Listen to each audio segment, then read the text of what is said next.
from the Same places, trap music, this that first react music. They can't hold me back, I'm feeling good cause I'm black music. Can't nobody touch.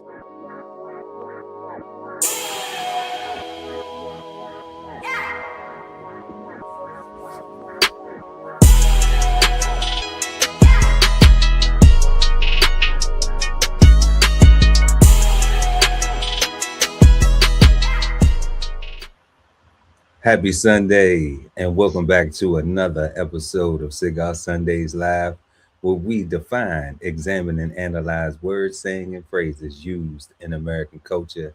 And tonight, we will be smoking on common sense. So grab your thinking caps and get ready to smoke on words with two big nerds, myself, Chef Earl Pearl at DBCHEFTV, and the God, Ali Dawood L and BK Soul Farm. Yes, indeed, and we are the Cigarden Panel. Peace, God. How you feeling? Peace, God. Yeah, I'm feeling good, man. Like I'm feeling super productive. Like springtime is now. And you already know it's Pisces season, you know what I'm saying? Like you already know what last week was, you already know what next week is. Like you already know what's we here. Like I'm looking at my avocado trees, like they blooming like so much new growth, right? My mango joints got so much new. I got some new fig trees. Like I don't know what everybody else be spending their money on, but like I buy a lot of plants. I buy I buy a lot of livestock, right? I buy things that reproduce and continuously to grow, right? And things that I like that I can enjoy constantly and that's shareable, right? Because I gotta recognize that I'm putting my stuff outside, and with all businesses you gotta account for theft, right? But I don't wanna look at things as theft when I'm talking about food that I'm growing in a communal sense, right?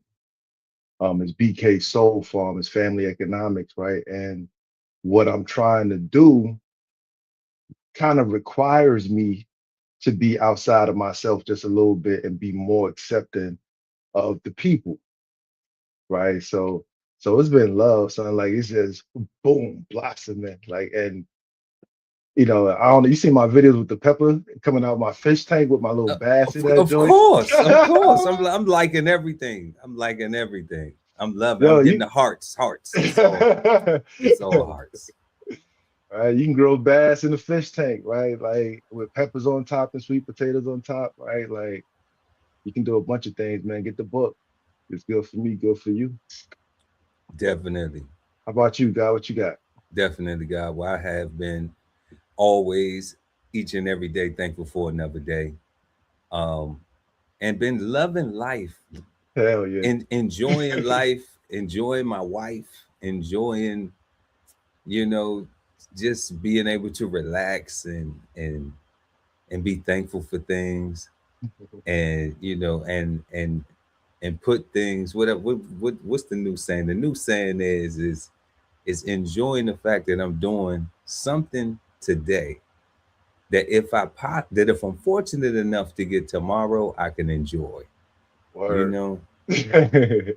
So yeah, so that's what we on, God, as always. And like the guy Ali Dawood at BK Soul Farm said, make sure y'all head on over to www.bksoulfarm.com and pick up your copy of 10-16-160 Self-Sustainability by the God Ali Dawood right there, because it is springtime, and you can get some flowers growing, some fruit, some nutrition, because them prices still going up. Man.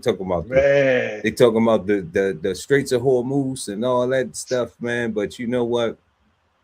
There is something you can do. You don't have to be mad at the grocery stores. You can take a page right out of this book right Literally, God, literally. here. I kind of give you like steps, like how you can do it. Like Now they got to get the book. They got to get the book. Unless we're doing an interview on you on the book, they got to get the book. They got to go get it. It's not like it's crazy if they skip one McDonald's value meal and get the book. It's that simple. Nothing. Kinda.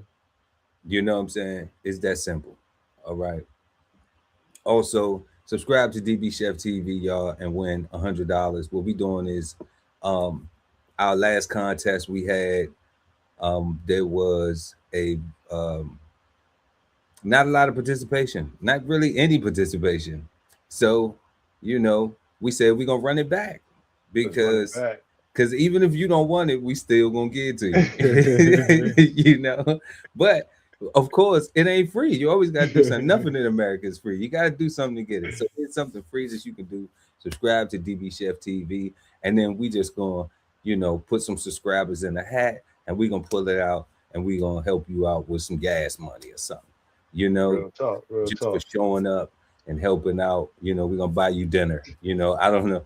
I don't know. When me and my wife go, it's pretty expensive to eat dinner sometimes. So, but $100 can still get you a nice dinner in a nice place, depending on your taste.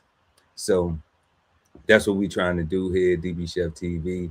Subscribe, y'all, and maybe you will be that lucky person. And the information is all over our social media, IG, uh, Facebook, and Twitter. So we appreciate you. And like we always say, if money's tight, it's all right. You can do something for free, and that's smash the like, and we're gonna love y'all for that. So let's go ahead and get into tonight's questions for common sense. So our first question is our house question. What do you think of when you hear the words common sense?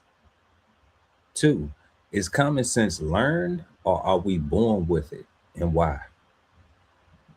Three, why do you think people say use your common sense when a mistake is made? Four, have you ever experienced common sense help or harm you, and how?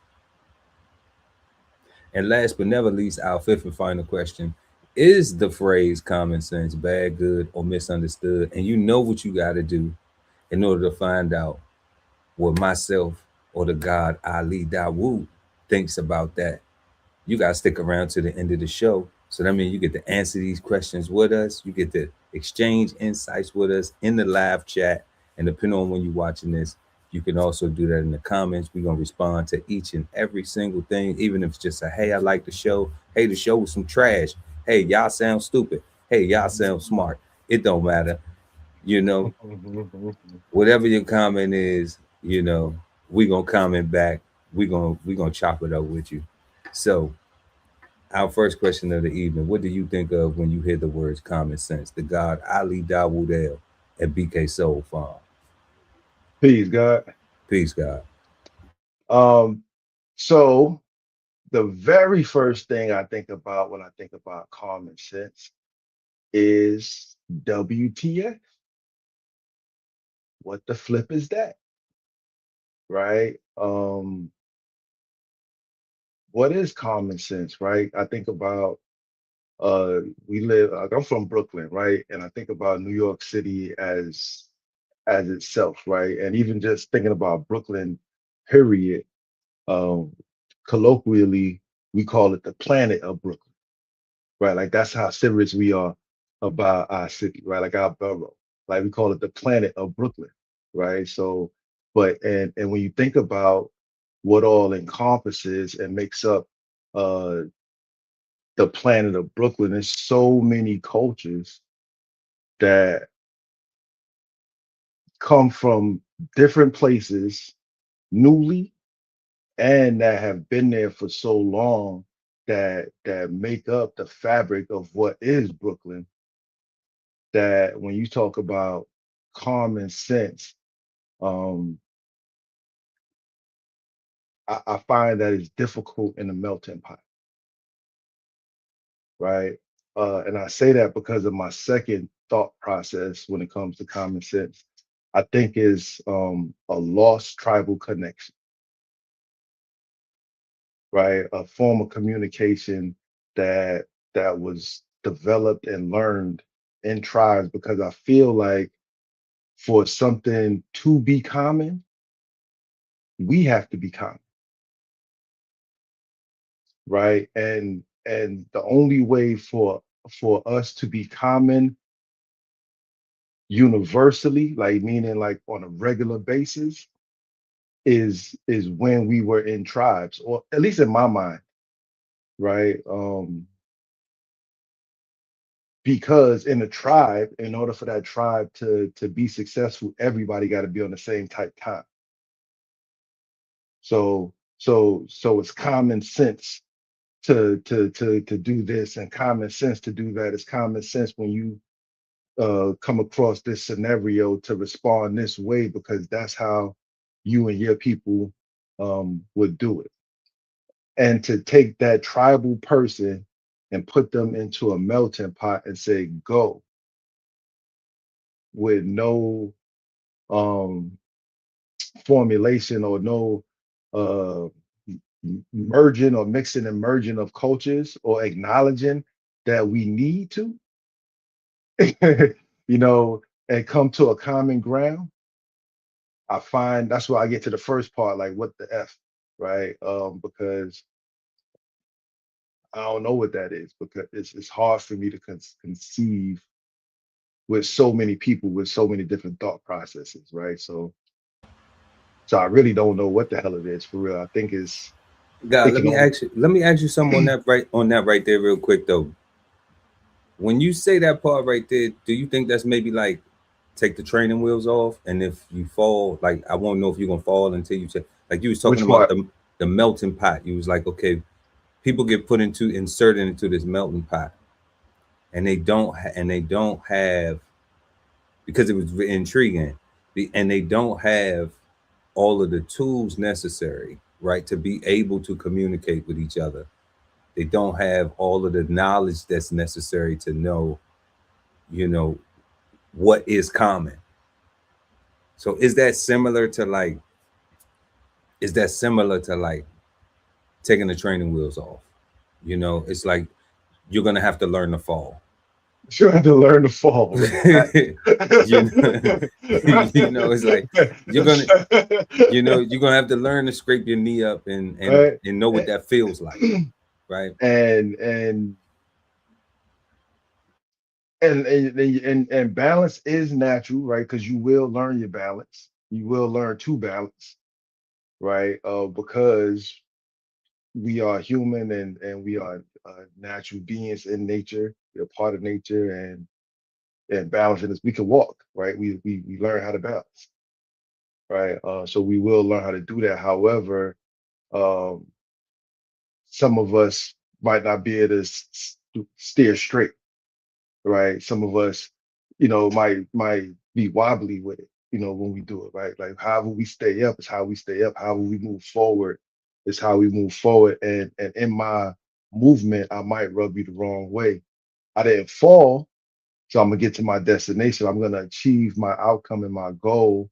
However, in my pursuit of my happiness, I might disrupt and disturb yours, right? And under the guise of you should understand because I'm on my way to do my thing, common sense, like duh, right? As I should understand that you should get out of my way because you should see me on my way to do my thing.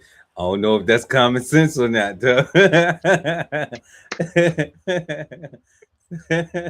Oh no, that might be some bully shit. That might be some bully type behavior right there. That might be a lack of consideration going on. Hell yeah, the like consideration. You know, that's a lack of compassion. That's a lack of, you know. All right, but you feel me though? Like Yeah, it's absolutely. like, so definitely take the training wheels off and learn to fall. Um, because when when just thinking about immigrants coming to America legally, um, they come into, like, nobody comes into America. Like nobody flies into, like, America doesn't have an airport that anybody flies into. Everybody flies into a state, into a city, right? And there is no, okay, this is how we get down, this is how we communicate, this is how we rock, this is how you not offend the people in this city, because this is where you're gonna reside for the meantime. or however that goes, right? Like there's no cultural appropriation, effective cultural appropriation, right? It's more so this is what you need to do to survive in America, anywhere in America. So anywhere you see African Americans or Black people, look down on them, fear them. You're better than they are, kind of thing. Like there's that false narrative of whatever they learned on TV about Americans, right? That's what they get. Like that's their education is the TV programs, is the movies and the videos and the all that stuff that they promote over there. And then when they get here, there's no correction, right? In fact, there's a double down in of see nigga shit. Look at them, they fighting. Look at that. We're not even overseas no more. Now we're here and looking at on my TikTok here in my neighborhood, on my Instagram here, on my whatever social media you got. Like this is what they're doing here locally. You're watching the local news or the national news or whatever, and you're seeing, the stories that they choose to promote and put on full display without context, um, for real at all. So it kind of promotes a narrative, right? You see brothers walking around with grills. You see them walking around with their pit bulls and their Timberlands and they ball caps and they fit. You know what I'm saying? Like you see this and it's like, oh, see, everything on TV was true. And your common sense is developed and derived from a misunderstanding or a falsity that was given to you to make you a good American when you get here, right? And that's to not be on no tribalism except for yours. Remember your focus, but don't ever get on home team over here to make this situation over here better for everybody, because that would be common when sense. dealing with the immigrant situation. But Or even people moving I think from north I, to south, or I still think that I still think that yes, it's perpetuated. But it's just like that. Remember when I was telling you that conversation? I said, I got this show I'm developing, soul food history, Mhm. and I want to show and this is to your point, to what you was just talking about, and I want to highlight the positivity of African American peoples in America, all right, Yeah. of Black people in America. I want to highlight that. But it seems like when you go and research and look for that stuff versus all of the crime that we commit, you get way more of that's on the news, that you can find, like that's just like so readily available. Like if you want the negative, it's just like, Here you go. Pick a you know. tab. So we understand how we got there, right? But at some point in time, we look at like there's a continued perpetuation. Now we could say the news don't have to cover that because it's a whole bunch more positive stories, but you and I know that people thirst drama, people thirst negativity, they thrive on that. Okay, you start talking to somebody about peace, they looking at you crazy, they looking at you like you soft or you weak, right? Because you want peace, because you want, because you want, Instead of the man that's gonna burn down everything if you right, don't get peace. right, like they want you to be and we're gonna talk about that. We're gonna talk about that a little bit later on too. Um, but they want you to exemplify um what they've seen on television, what those Correct. images are that you just was explaining about. Yeah. They would rather you do that than for you to present yourself educated, present yourself logical, rational, um, and then even if you offer that, then now, but now even if you take that route, now then they use it to play victim because this is how we seen your type act on TV, Mhm. right? Yep. So we're gonna even get those who are scared of you naturally. We're gonna try to use those who are scared of you naturally, even here. All right, to believe our narrative that you scared us, not knowing you the antagonist, the whole time. right? The Karen activity, right? Okay, so there is an accountability on some of this stuff that that I'm saying is could be common sense, could not be common sense. That's lacking. It's a part of accountability that's lacking, because if I'm interacting with you and I'm being respectful, Mm-hmm. okay, and then you open up the door to disrespect, all right, now I have a choice. I could oblige you in disrespect, or I could say, you know what, or three things can happen. I can stoop to your level and oblige you in the disrespect. I can punch you in your face or shoot you, right? I can take it up a notch that it don't need to be taken there. You know what I'm saying? Mhm. Or I can just choose to walk away, right? What the accountability is that we have to realize, and I think that this ain't common sense. It's not until you have that interaction with the person. Is that the minute that I obliged you in your argument, in your antics, the minute that I stooped to the same level, you thought now that that's a relationship that we can have. Hmm. Now you Instead of forcing me to change and recognize that I need to communicate better. right. Now you thought that because I accepted your poor communication, Yeah.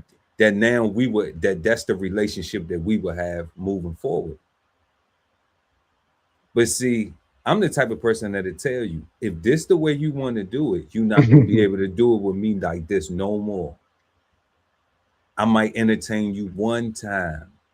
And the reason why I'm trying to entertain you is because I'm trying to see if you just a raggedy piece of shit person, all right, or you have a hard time figuring things out, so you need to argue to get to the rationality, because I'm been wearing this skin for a long time, and I understand that people go through that because I come from that. Yeah. You see, so I know how it is. Like we black men, we be standing around having a conversation, and somebody like that. You know, I've been in places where it's just black men, and we just excited and talking. Nah, bro, hell nah, bro. You know what I'm saying? And people walking by like, y'all loud, y'all this, y'all that. Like, shut the fuck up and mind your business. You know. So Facts. I come from that environment, and then I also know, and then I also been in environments where, you know, what we talking about, you got a code switch, right? And it's a time and a place for everything. So I have the maturity to understand that. So if I interact with somebody and they want to take this verbal approach where they want to get negative, if you a man, I'm gonna ask you, do you want to fight? I'm not gonna waste time jaw jacking with you, Hmm. because as a man, if we're trying to talk it out, but you acting like you super tough, like you want to fight, like I ain't just super tough, man. My back bad, my knee, I'm disabled. You know what I'm saying? But I'm gonna give it a shot to whoop your ass though, if that's what you really want. Because I don't want that. I'm asking for resolve. I done probably offered some type of solution that I thought was common sense, but obviously it ain't common, right? That saying, right? But yet that wasn't good enough, because you want to do what you do with your woman. Hmm. You want to do what you do with your girl, you know, and I ain't your girl. Okay. So that's why the masculine energy is going to rise to the top. If we doing that with the feminine energy, with a woman, with the actual woman, Okay. Then it's just like, okay, well, let me see. Let's have a conversation, right? Because having a conversation is determining if we're going to get to resolve. Are you a woman who is irrational? Hmm. Are your emotions, you know, overwhelming you at this point in time, and you need to yell and you need to fuss to get out whatever your frustration is, so you can hear the logic that's coming through, so you can realize after you was even you brought negative to the conversation, all right, and then the person obliged you, but then said that ain't what you really want. We don't really want negative. We don't want to be niggas and bitches. We want to be owners. We want to be better. We want to be better than that. We want to be black people. We want to be upstanding African Americans. We want to be positive, productive people in society, right? So maybe you letting go of that niggerdom, of that what I call it, ignorance. Maybe you at a growth point, so I gotta be mature enough to understand. Okay, well, maybe sometimes you gotta argue with a person just to see. But what I realize is, what's now common sense to me is that once you allow that person that energy, then they become cool with it, because not because of what you did, it's because everybody else around them allows them to act like that with them. And you different because, and I'm different because I'm saying, okay, I'm gonna give you one time. And with our one time, with the negative interaction, I'll even come back and apologize for the way I behaved. Because I'm trying to acknowledge the fact that we're better than that. We can be. Here's our chance to exemplify it.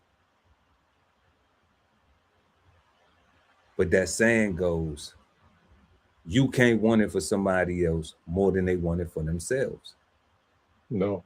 And just like you say every day, waking up to be a better version of myself than I was yesterday, it takes accountability. So you have to be willing to look at yourself and say, you know what, I did something wrong. I ain't proud of. I ain't scared to apologize. You know, apologies are for strong people. People that don't apologize are weak pieces of boo boo mofos. Remember, we said we ain't even gonna cuss. We ain't even gonna cuss. It's a strong characteristic to be able to apologize when you know you wrong, because that shows a desire to be better, and it shows human compassion. You never know, a person may even laugh and be like, you ain't have to do all that whoop whoop, you know what I'm saying, and laugh at it, you know what I'm saying, and just be joking with you with it, like, you was tripping though, boom boom boom. You know, you can make I've made friends. I'm from the hood. I made friends like that. And we did worse to each other. You know what I'm saying? That I'm not gonna glorify, because I don't, because I've been left that. So it ain't no point to prove, but I'm still here. And anybody who know me, I ain't capping. You know, on my birthday, guy, I get a phone call about lawyer money. You know, when the last time I was in the hood,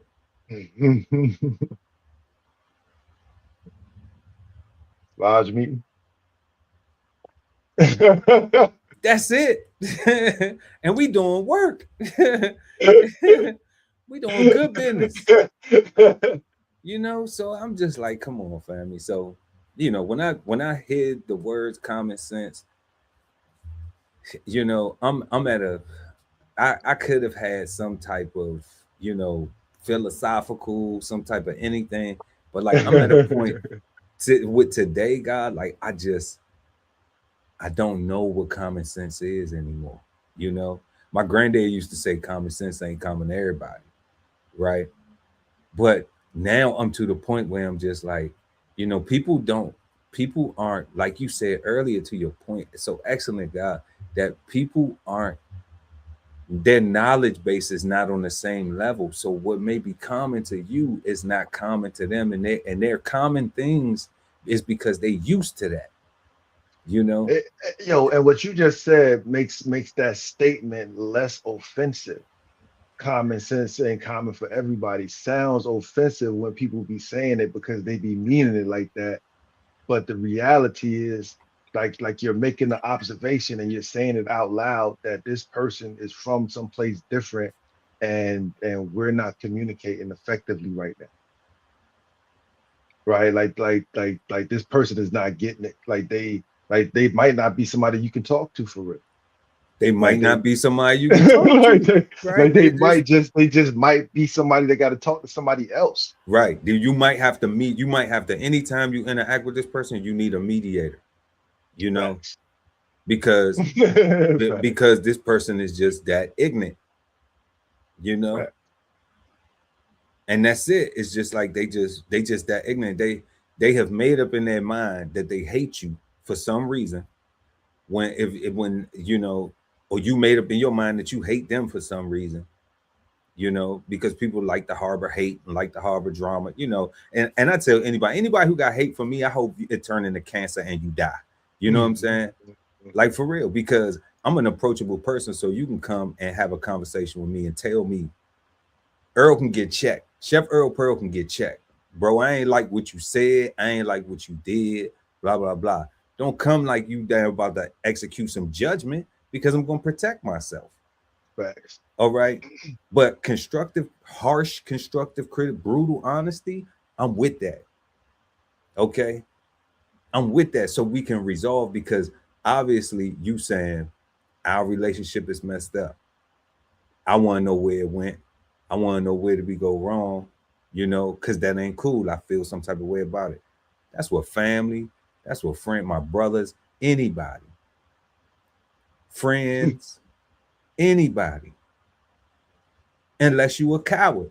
And then when I start seeing your coward activity, then I'm gonna know you was a coward from the beginning. You was fake from the beginning, and you really didn't fuck with me, funk with me. You know, we trying not to cuss. You From the really didn't. beginning. You really didn't funk with me from the beginning.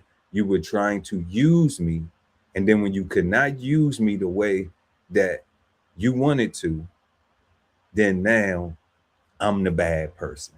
Yeah. You know, Yeah. so I'm cool with that because that's what I'm seeing is normal in society. It's more cowards like that in society than stand up people that actually go out their way and care about people and do stuff for people that they didn't ask for. You know, that they didn't ask, even when they ask and they help, and when they didn't ask for it, they still help. Ain't you don't meet people like that. You know, every day. I know because I don't. That's why I do so much research for myself to stay learning. You know what I'm saying? Because ain't nobody out here trying to get away. Ain't nobody out here trying to be cool with you and take you under their wing and show you this and show you that. Nah. So I gotta have Yeah. my own wings, you know. But definitely, God. So let's go ahead and get to tonight's definition. We are smoking on the word common sense, y'all. Make sure to smash that like button if you join us, and let us know what do you think of when you hear the words common sense in the chat or the comments below, depending on when you're watching the show. Um, let's go ahead and bring up the definition for common sense. And tonight, y'all, we are using the Merriam-Webster 1828 definition of common sense. It says that it is a noun and it says sound and prudent judgment based on a simple perception of the situation or facts. Sound and prudent judgment based on a simple perception of the situation or facts. What you got for that, God? What's your thoughts on that? I get. See, that's the problem. They put the word simple as a problem because the way you see things and the way I see things is complex. especially if we coming from different. See, and I want to keep it on different regions, right? You know, migration, people coming from the north, going down to the south, people coming from the south going to the north, immigrants coming to any country, like everybody that's going to different countries, an immigrant to that country. Um, the way that you are accustomed to living life and walking through life is different than this next person, right? So what's simple is complex automatically. And when you talking about um facts, that get tricky too. You know what I'm saying? Because like, um, are the facts what actually happened, or what I think I saw happen, or what I heard happen? Come on, that's well, we talking about see now it sounds that's moving it to the court of law. All right, Yeah, because that's the only place that is relevant. yeah. A court of law is the only place of can you prove this, you know, where people will go in and lie under oath. You know, we talking about before we get to, you know, sound and prudent judgment based on a simple perception of situational facts is not a uh, a ruling in a judgment. You know, it's not a punishment of the courts. You know, Like, they may say that based on the evidence and the facts presented, right? Okay, but that's not considered common sense.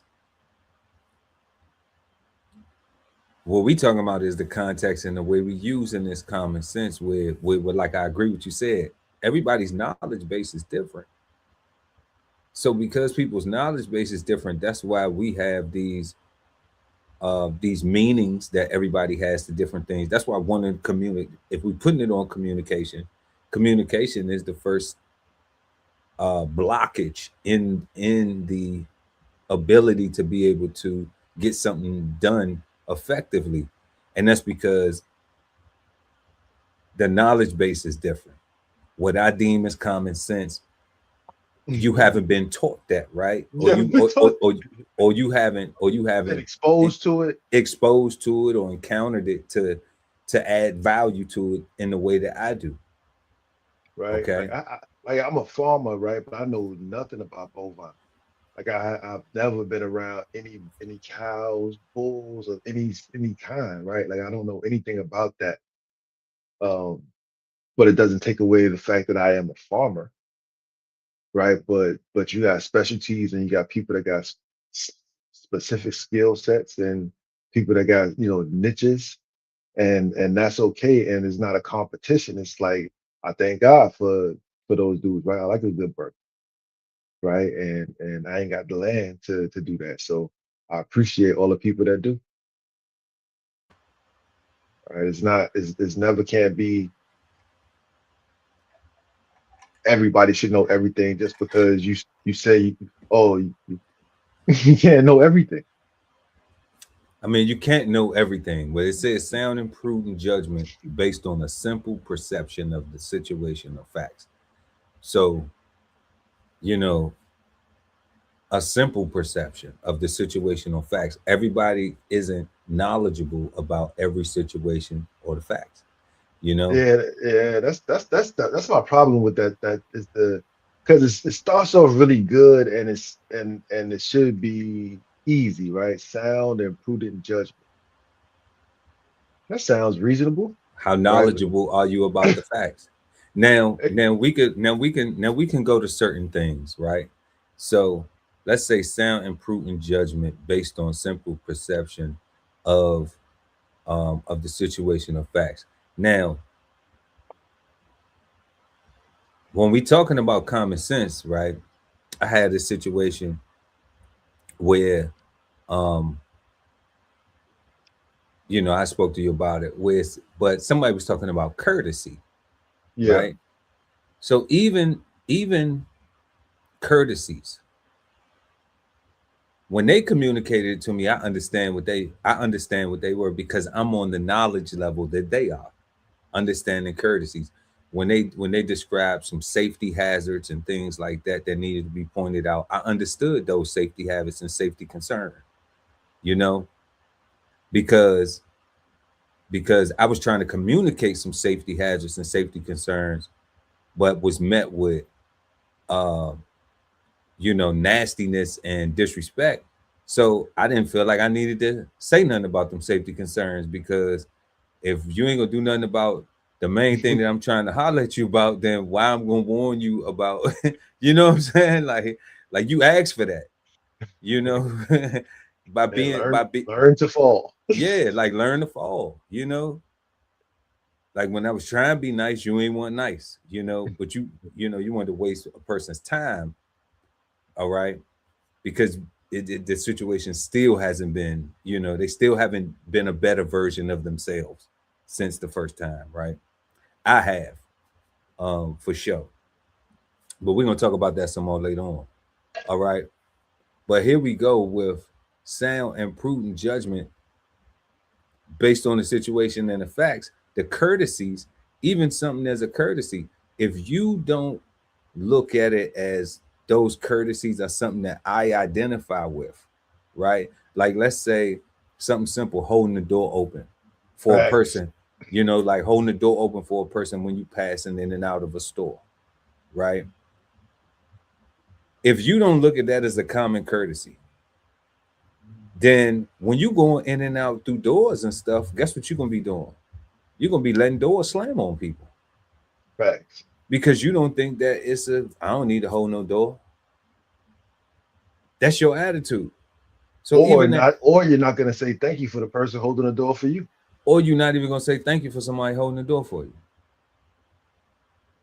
It's so many, and that's what I'm talking about with like a situation, and somebody be like, damn it. Somebody might tell that person, like, man, it's like, damn, like you seen somebody coming behind you, why you ain't going and like it's common sense to hold the door for the person behind you or coming in Right there. or if it's some women coming, Yeah. right?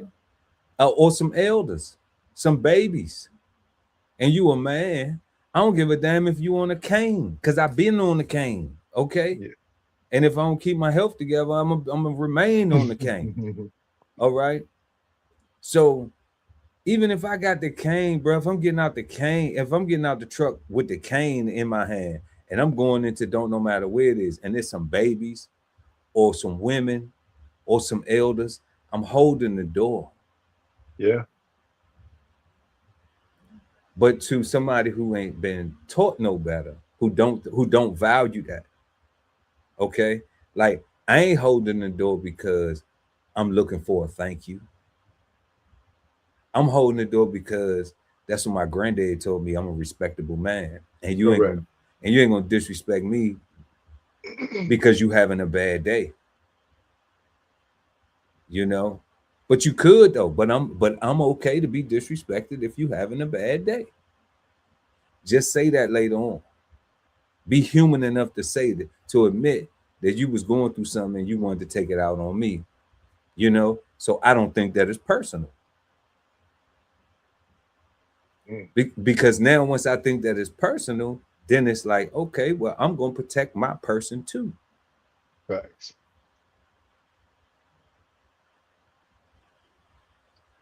That's fair. That's human fair.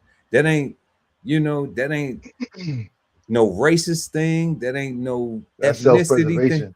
That's self-preservation. Like, and I would expect you to do the same thing. But if you're not willing to have a mature conversation and accept accountability for your own actions, then you a coward. And you want to point, and you a Karen. You a coward ass Karen, and you want to point the finger at somebody else and act like you ain't throwing no rocks. That's sucker shit where I'm from. Even where I'm at now and I have grown, that's still some corny sucker stuff.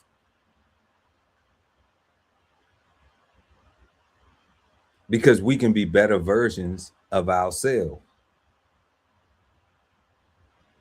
And we don't have to curry stuff like that. Especially if you're not really trying to die about it, then you capping. Because I've been in a place, I'm from a place where People will have died about smaller things. Very small things. So Like, you let's gotta go. be kidding me, small things. Like, you gotta be kidding me, small, right? Like, really? Like, you know what I'm saying? God, like, you say, I'm like, damn, you shot the boy over there? Come on, man. Like, crazy. Yeah, yeah. So I'm just saying, like, I'm really from that. And the people who know me know that. But we don't glory. Look at where I'm at now. This is the joy, the celebration. When you come from a generation like, God, we grew up in a generation where we weren't supposed to see 18 years old. That was Definitely was supposed to have a bunch of children. that was a mantra. That was a whole narrative. That was a whole social narrative. Yeah. That a lot of us had. That was a social narrative that we not supposed, that any of them the late 70s born, 90s kid grew up in the 80s, all fun in the 90s, all that, you wasn't even supposed to see 18. You wasn't supposed to make it to the 2000s. Nope. And how many peers do we have that didn't make it through the 2000s? Yeah.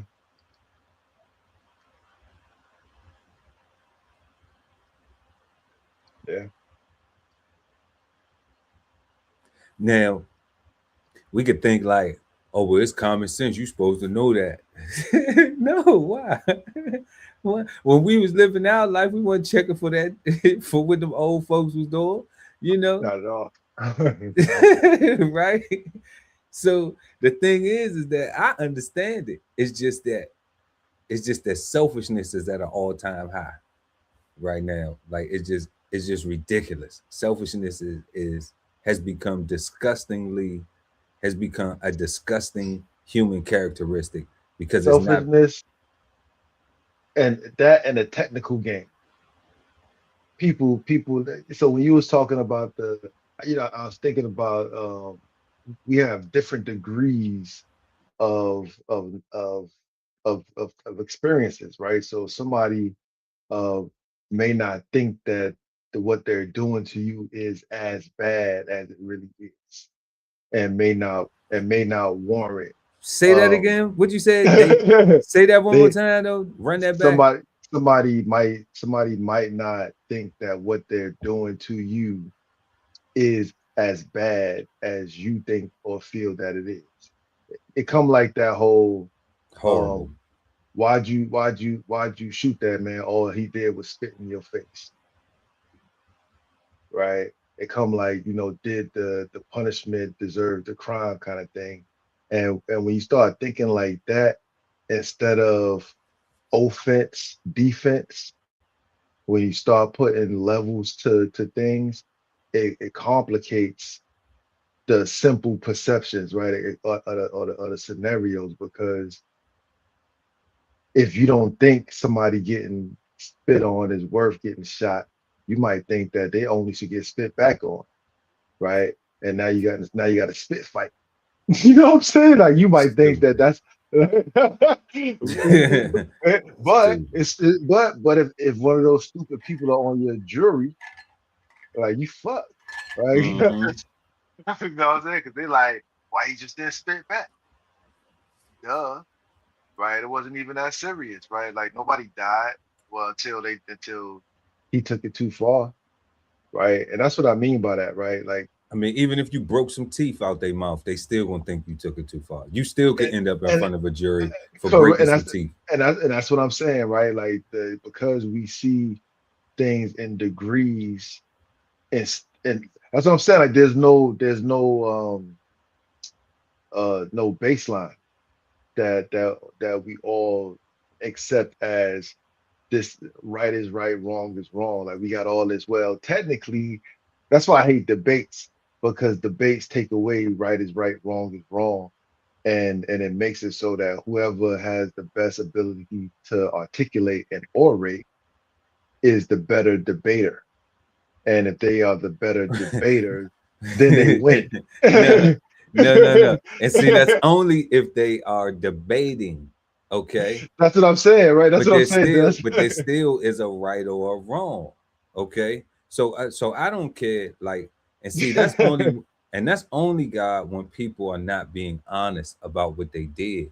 You know, Correct. that's Correct. only when people haven't apologized. When I say, yeah, I called the person out their name after they called me out their name. Was I wrong Mhm. for that? Yeah, I was, because I didn't have to stoop that low. See, Mhm. now I'm being accountable, right? So it doesn't matter if we debating that or not. I'm saying, yeah, I did. Now, will you say that you called me out my name first? Will you say that?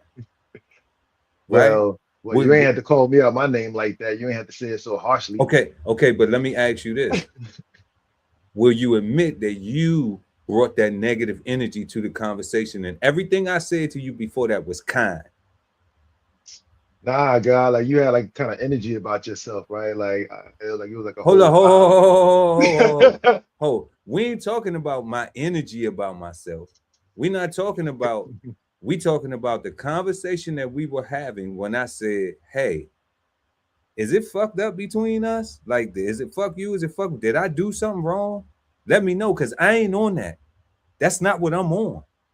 And I want to know what went wrong so that way we can correct it, because I really care about this issue that I'm coming to you with, and I need it fixed. I may not This be telling you, that it's affecting my health, but I should, but it's HIPAA rules. I shouldn't have to disclose my health to you. You understand what I'm saying? Like, facts, I'm coming to you like with compassion. Like, I'm looking for your compassion. You understand what I'm saying? 100%. This is And where then it's you gonna sound a little disrespect me. crazy. Yeah, then you disrespect me, God. So now I'm thinking in my brain, oh, well, it's common sense that when a person coming to you and they being respectful, that you should be. But obviously, I'm wrong, because their perception of the situation is obviously I'm being negative. How? You're being negative. Yo, and you said how? And so this might ruffle some feathers, right? This is what I consider to be the feminization effect, right? Everybody, you had that whole feminization of the black man, the feminization of the man, and they was worried about making people gay and dudes wearing dresses and stuff like that. But for me, my What observation, if you talking to a woman? nah, but that's what I'm saying, right? So this gonna sound, as I said, it's gonna be controversial because what I'm saying is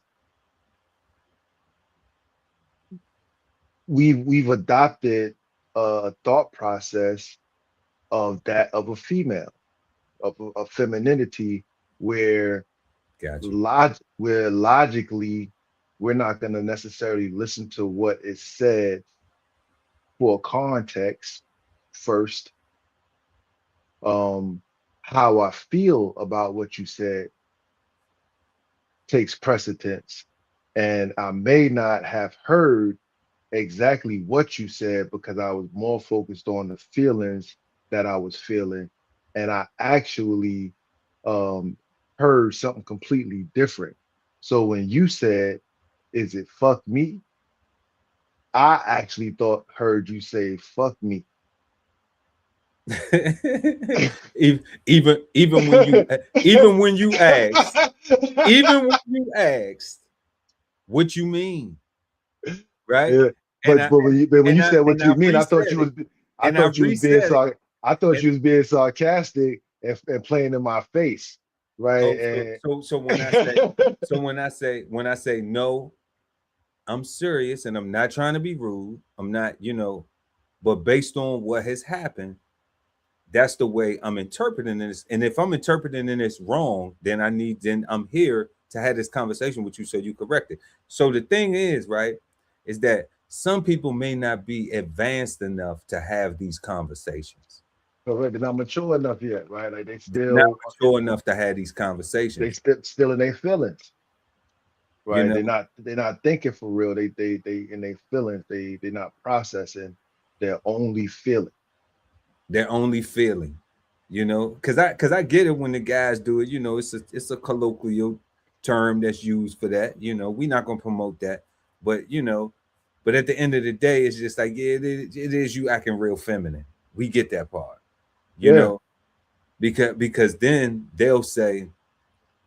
they've even said now, okay, because you're a man who's able to articulate yourself, you're sassy, you know, and it's like, okay, because I won't let you talk so loud and wrong to win, Correct. you know. Because that's what they want to, because they're debating. They're not Like, having come a on. conversation. They're not engaging. People are debating. They They're want to not trying to win. find a solution. They want to win. They want to Exactly. win. And You and know, and that's why I bring up they don't want debates, because peace. They don't want they peace want and equality. They they want want to to win. conquer. They want to win. Yeah. They don't know how much they have in common with Trump. You know what I'm saying? It's surprisingly, it's so many people that have that type of mindset and don't even know it. Yeah. But they ain't vote. But of course, but they hate his guts. But they just like somebody they hate. You know. I don't support no politicians. Like I think they all crooks, all of them. But that's just my personal opinion. But it's crazy how we see this and Based we on the observations and the news. yeah, You know what I'm saying? based on observations in the news. Word God. So we got common sense in a thesaurus, and they give it to us as in logical and as in prudence. So logical is based on sound reasoning or information. Sound reasoning or information. We see logical, reasonable, reasoned, sensible, rational, good, valid, solid, true, justified, commonsensical, hard, informed, well-founded, sober, plausible, firm, just, commonsensible, real, level-headed, credible, validated, actual, factual, convincing, certain, sure, cogent, confirmed, substantiated, certified, verified, corroborated, and colorable. Okay, Colorable. colorable. I mean, black folks was called colored people. I don't know why we ain't trying to be logical with what we doing. You know, if you can embrace nigga, then guess what? Then there shouldn't be such a problem saying, you know what, let's keep it colorable. All right. Because colorable is related to logical and common sense. Nigga is related to something to defamate you. Check out our episode in the 60s or 70s. We talked about that. Yeah. All right. People who ain't even whose history don't even have that word in it love to use that word now. That's crazy.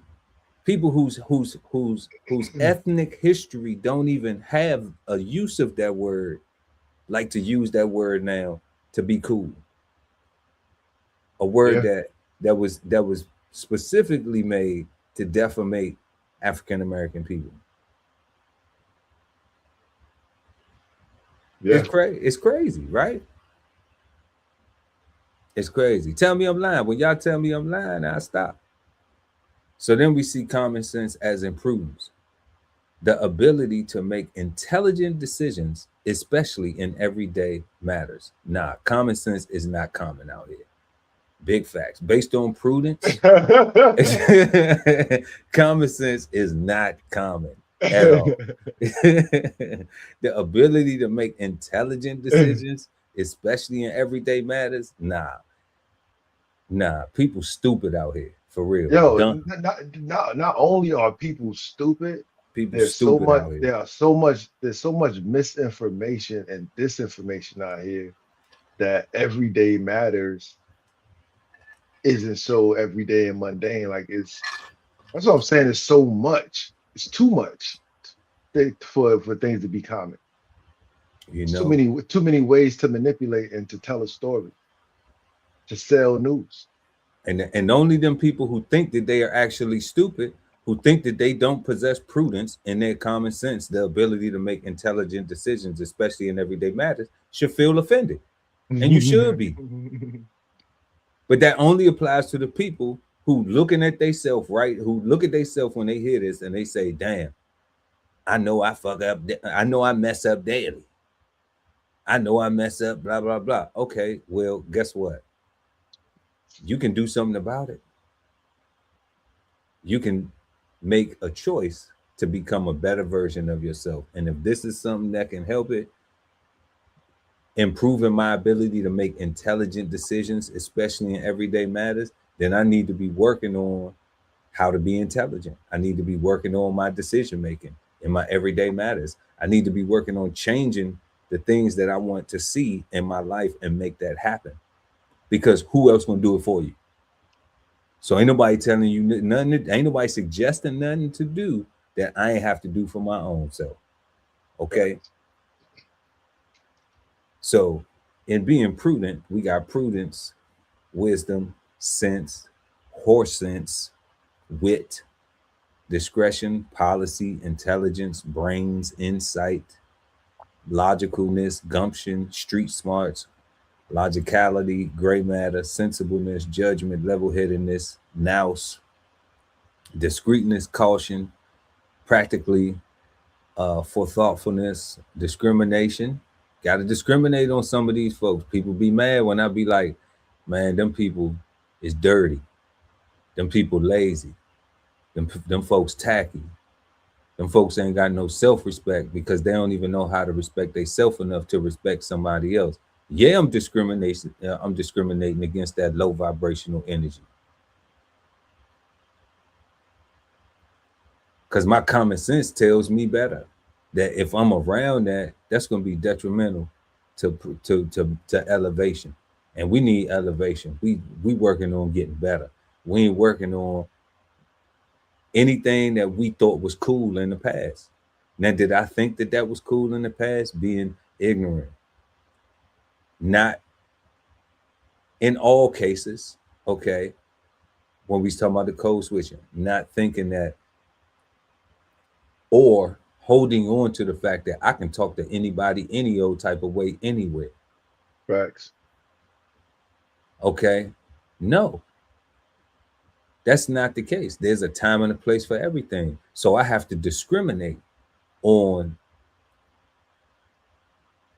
talking like I'm in the hood, all right, or the ghetto, or wherever I'm at in the trenches, if I'm in a boardroom, or if I'm somewhere that is of value. And if I spend more time in them places that are of value, then guess what? I'm definitely have a goal. I definitely am looking at where I'm going. I'm definitely trying to have some foresight.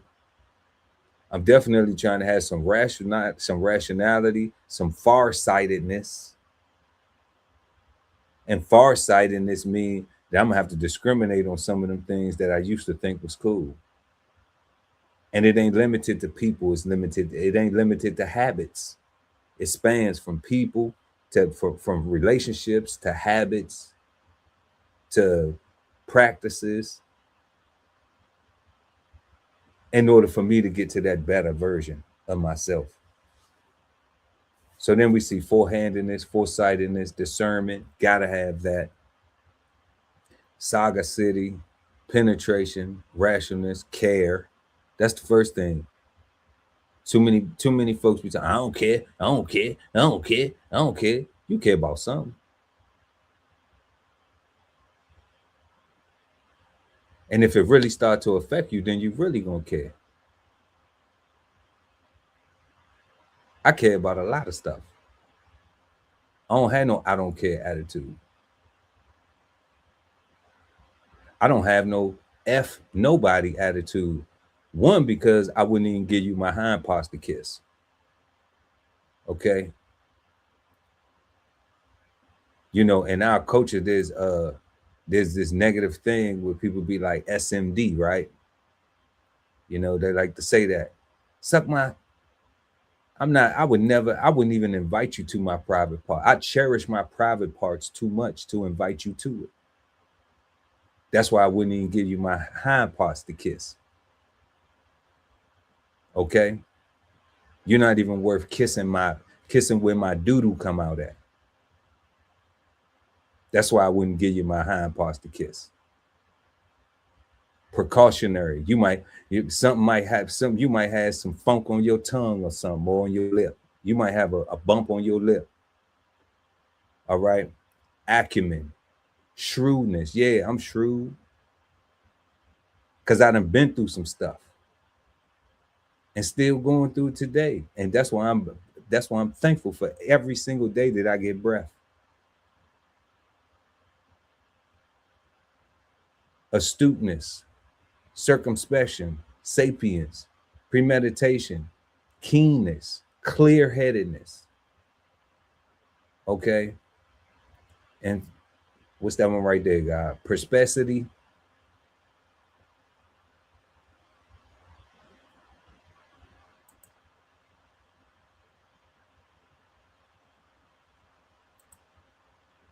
Yeah, perspicacity. Perspicacity. Okay. We'll rock with that. Perspicacity. So that's what we getting from common sense. Yo, click on the sapienism. Like, what is that? Which one? Which one we want? It said sapien. Sapiens. Sapiens. Let's get it. What the hell is that? Sapiens. Let's check it out right here. So we got wisdom. Or we got wisdom, God. Or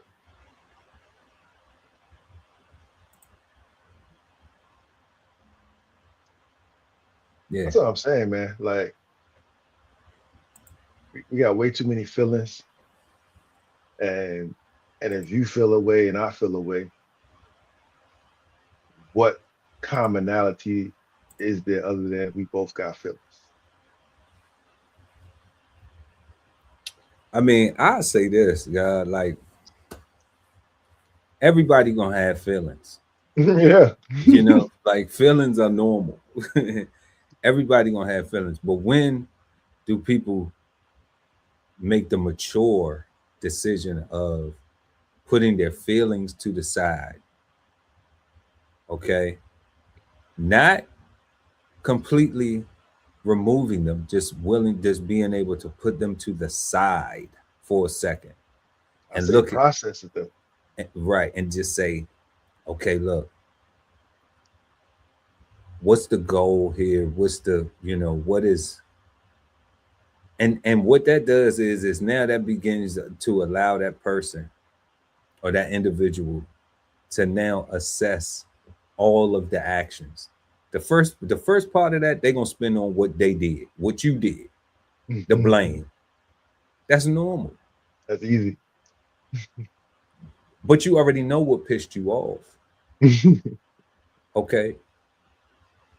How you will find the solution is figure out, why did you get pissed off about it? Did I cause anything? What moves did I make? See, this is where the accountability comes in. It's saying like, okay, what role did I play in it? It's different when somebody just did something to you and they just did something to you and you're a victim. Okay, that's cool. All right. And they're supposed to be held accountable. But when you actually have a situation where what I'm noticing a lot is where people do things and then they act like they ain't did shit. Well, I ain't do anything. They act like they don't accept no accountability, but they want people to be mad at what you did. They want to, like I always say, I always use it, throw rocks and hide their hand. Well, all we was doing was this. Well, we don't see what was such the problem. We was seeing what's the, like, you don't. It's unfortunate that you've been around people that have facilitated that type of behavior. Yeah. It's unfortunate because that shit tacky.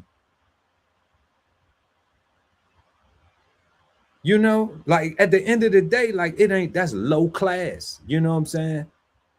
To your point right, I apologize, God. To your point right there, that's where discretion, discernment, discrimination kicks in, because when you ask the question, you don't see how foul that was, and they be like, nah, son, and you be like, you really don't.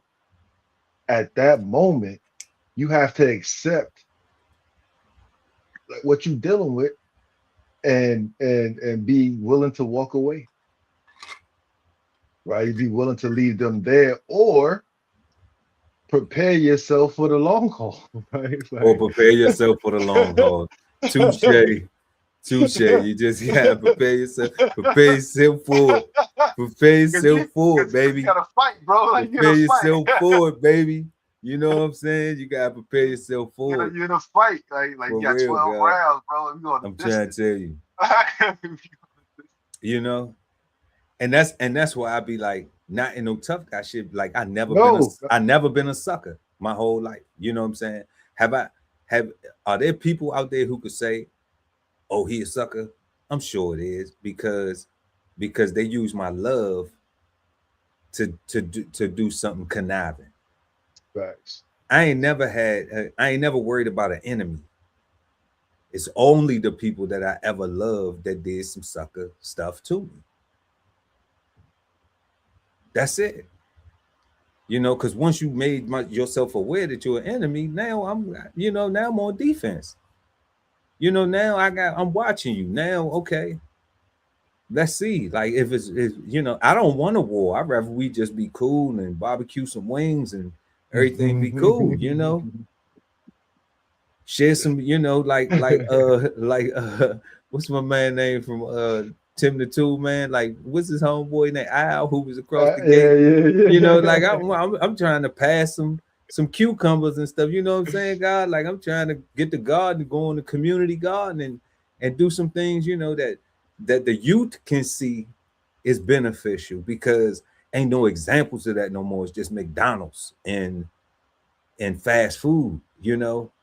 These babies don't know how to feed themselves, but yet parents is understanding prices going up.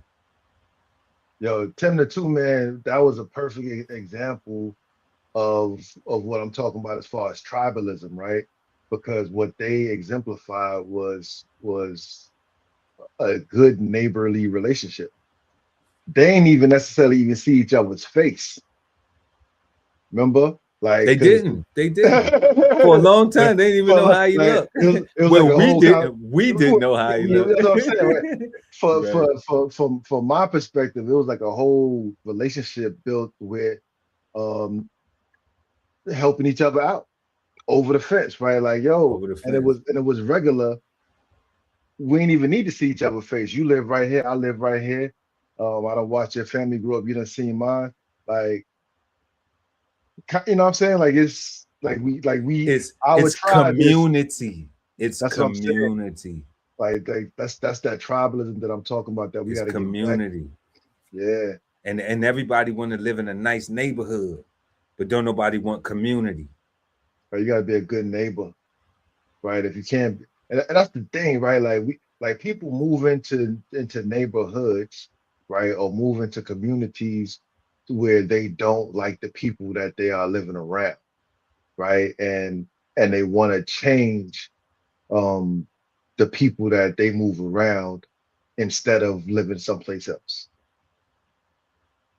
right? And that gets Yes. and that gets Yes. and that's tricky, right? Because on one But you hand, don't pick your neighbors though. You you don't don't. you don't. But I think that you can. I, Yes. I think I think I think at the right price point, you can pick your neighbors. So I'm striving for that. I'm striving for it. Really something that we're gonna show later on is what I'm kind of focused on. No neighbors at all. But if I have to live somewhere like this experience that I have been going through with my, with this particular home that I'm in now, I'm understanding, like, respectfully, you don't pick your neighbors, like, because anybody can get a mortgage, you Yeah. know, but these things that we say, like, a common sense, like, people not bringing, because they haven't been exposed to it, they got bad habits. They got bad And habits. they and it's not that I may not have thought that those habits were cool at some point in my life before I determined that they were bad habits. So yeah, there's a disagreements in habits, but it's just like, okay, you know, there are rules in place too. So that's another thing too. Like when there's rules in place, okay, so we say we don't pick your neighbors, or you can pick your neighbors. So like you got an HOA. Now here we go. Sometimes you have the HOA, and people run away from HOAs, right? But Correct. then my thing is like, okay, well, if you have a HOA, then don't you want it to function like it should be functioning, especially if people aren't following the rules. So then you discouraged by the HOA if you paying your money, but then when you have your complaints, then oh no, that's back on you. We don't do nothing with your complaints. That's back on you. All right. Or people violating, breaking codes in the HOA, but then it's no type of what do you call recourse Consequences. Yeah. recourse or enforcement of the Yeah. HOA rules. So it's just like everybody might as well just keep their money then. You know, like if y'all ain't gonna do nothing, then what we paying for? You know? And then there's this dynamic of people don't value nothing unless they paying a whole lot of money for it. You know, the ignorance, what we call it. That's not a cuss word. The ignorance. Oh, well, we not gonna rock DB Chef TV, right? We're not gonna rock 1060 self-sustainability, 1016 self-sustainability, BK Soul Farm gear. But we got the Gucci the product because we paid $1,000, $2,000 for that t-shirt, and Yeah. somebody else gonna value that, right? So that's what I'm saying. So like when we dealing with all of these things that are real, where people won't even support the people that they know, what we call won't even lift a finger to help your ass. Smash the like button. They won't even lift a Literally a finger. thumbs up. Literally. You know, we don't, you know, we have fun with the guy because we still going, you know, like we don't even care, you know, but it's so real though. You know, when you're dealing Yeah. with this in real time in real life, and you're like, okay, is there common sense? Like, where is the common sense at with that? When we talking about the logicalness, and we talking That, about that's what I'm saying, right? Like the tribalism is a lost connection that we don't have. You talk about the HOAs. You know how many people that I've talked to, new homeowners that have bought homes, knowing full and well that they had HOAs, and then complained about the HOA as if it was imposed on them after the fact, yeah, that's right? ridiculous. So many people like they buy on the look, that they accept the HOA as fine print and not as a reality of the look. This where it go. Look at me. I'm in my new house. I ain't renting no Yeah, more. I'm a yeah. homeowner. I got this, I got that, right? All that bull jive, right? Not realizing that $1,100 is due on the first. That's not your mortgage. That's not your mortgage, right? That's not your mortgage, right? You know, Yeah. and I'm under the impression if I did have a HOA like that, right? That some of the things that I'm going through now as a homeowner in this particular community, I wouldn't even be going through it. If they was getting Correct. 1,100 a month, That's the money you talking about, right? Like, yeah, yeah, that's that money that you would pay to be in an environment where you don't have to tolerate nonsense, you know, where you don't have to tolerate tacky, dirty behavior, you know, inconsiderate, you know, like, and you may not have to be around people who haven't caught up to your level of uh cleanliness, to your level of human consideration, you know. another problem, God. Like, so in the social welfare system, at least in New York, a lot of new developments and high priced dwellings uh become part of the welfare program for whatever reasons. So people will come out of shelters and get vouchers for like bomb ass spots for a while, right? So you get a whole nother culture um residing in a place that they can't technically afford to be in regularly, but they qualify to be in technically. That's why I said I hate these technically motherfuckers. Well, technically, I'm in the same building you in, and technically I'm living just like you, but actuality, you're not paying the same mortgage or the same You not. like you don't have like Trust me. you don't have the same Trust me. responsibilities that I have. So therefore you should probably be shutting the hell up for the most Right. part, Like, because you should be thankful that you can get into this building and just chill. But people take the other direction of, because I'm in here, you guys got to deal with me now, mm-hmm. Mm-hmm. right? You Mm-hmm. got to deal with me now because I'm here now. Mm-hmm. Hot damn! Now here we go again. I'm here now, Mm-hmm. Yeah, right? And that's why I said selfishness is at an all-time high. all the time high, Yeah, right? And it's selfishness at an all-time high. yeah, and that's super whack and wild. And I don't know how we moved that at all, to be honest, because Yeah, I don't know either. because this is America. Everything is capitalism, and it's buy low, sell high. It's like get over where you can, pull yourself up by your bootstraps. Right. But like it's tough. Yeah, I don't know. I don't know how to um I don't have a solution for that either, God. Like I don't even, I haven't even wrapped my mind around it. Yeah. But I do realize that with common sense with me is like is understanding like now, like even looking at this definition, like it's logical. Like I accept being goofy, old, bougie, Yeah, uppity, yeah. arrogant, Sedity, all that. sedity, conceited. Yeah, yeah. But I ain't broke though. Nope, I ain't no bum neither. not needy. I'm not needy. Yeah, None of that. I'm not in lack at all. I'm not in lack at all. You know. So I'll be all those other things as long as those other things, I'm still making sure that they are, values that I have, assets that I have of myself, with even through my disabilities, even through days that I go through, the days that I doubt myself. Facts.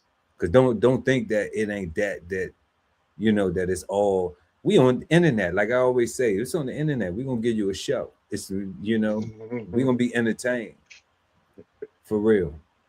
So take it how you want to take it. If you want to meet the real me, then you got to meet me in person. But you're gonna have to be a good person in order for me to take you on, because I'm only doing black people in whiteface. Okay, so this goes to the Latinos, Asian, Southwest Asian, Pacific, anybody. Okay, like if you want some, my ninja type stuff, I'm not dealing with you. Okay, I know enough people from the ghetto, from the hood, low life. You know what I'm saying? Good folks still, good people. I still rock with them, but my exception is made. I already have my quota. Okay, No new friends. I'm good on you know what I'm saying? that. So you guys, so it's a lot of the elevated mindsets that I have now that we have to meet on that level in order for us to develop a friendship. You know, Nothing. You really don't want to know me on a lower level.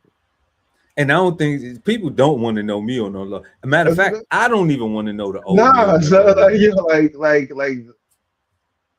like that guy might be fun, but only when it's fun. Yeah, and for Chef Earl Pearl being honestly, that guy was dangerous. You know, so like I said, I don't even want to be. I don't even like the old me.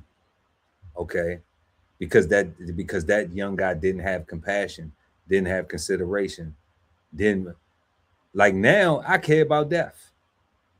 I ain't scared to die. People get that confused. I care about death, so I care about my health. You know, I care about eating right, eating good, trying to exercise as much as I can, and my health restricts. You know, um, being in positive environments and doing good things and keeping myself in a positive space. We That's stuff to me that ain't getting me closer to death. But calling up my homeboy who's still in the street, going to go do this or whatever else, or trying to go do this, all this stuff I was doing when I was a teenager or in my early 20s, like I'm definitely not going to snatch no chains. Definitely not going to break into no cars. I'm definitely not going to go bust no licks. stop it. Like Stop it. If you call me and your conversation is about a lick, I'm hanging up on you. You know, what? even if it's a business deal and you calling it a lick, I'm still hanging up on you because your mind ain't right. You ain't even approaching it You ain't call it. correctly. You don't want to talk to me. Right. You want to talk to somebody who trying to help you scam. Who Yeah, and tr- I don't want to scam yeah. nobody, You know, especially myself. yeah, we're not gonna do that. We're not going, I've been not letting suckers trick me off my square for a long time. You know what I'm saying? So you're gonna have to wake up 2 days earlier, you know, go to sleep 3 days later, you know, uh, it ain't happening. And that would be the end of that. Mhm. you know, in a past life, nothing in this life, nothing in this life. You're gonna let them live. They get the resurrected on the third day. Don't you Yeah, know? son. They get the resurrected on the third day. So we got our second question in the evening: is common sense learned, or are we born with it, and why? Let us know in the live chat or in the comment section below. What you think, God? We born with it, or is it learned? Based off the definition, I would say learned. If I use my children as an example, um, teaching them not to play in the kitchen, the dangers of the kitchen, of a hot oven, of a hot iron, right? Teaching them uh, that experience of putting their hand on a warm um, oven door, so they can know that if you touch this, it's gonna heat up, it's gonna hurt. They're gonna say "ow," and that's when you say "hot." And at that moment, they associate heat and they skin as hot, and they don't do that anymore unless they want to feel the heat right on their hand. But they have to learn what heat is. They have to learn the effects of of how heat affects the skin, right? They have to learn um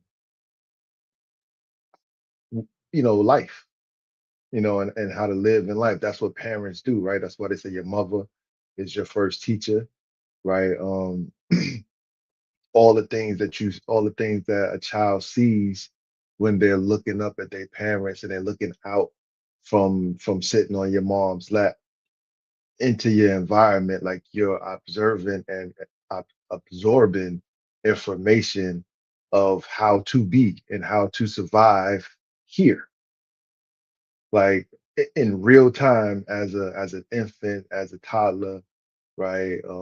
You learn based off your environment, right? And unfortunately, if your environment doesn't change, and you're not taught another way, not necessarily a better way, but another way to respond to circumstances and scenarios, you're more than likely, when challenged with a thing, to respond the same way as your parents and their parents would have responded if they were also in the same type of environment. So if nothing changes, you literally will be repeating things genetically and it will seem automatic, but the reality is nobody has seen fit to do anything different because everything's been the same, right? And if somebody does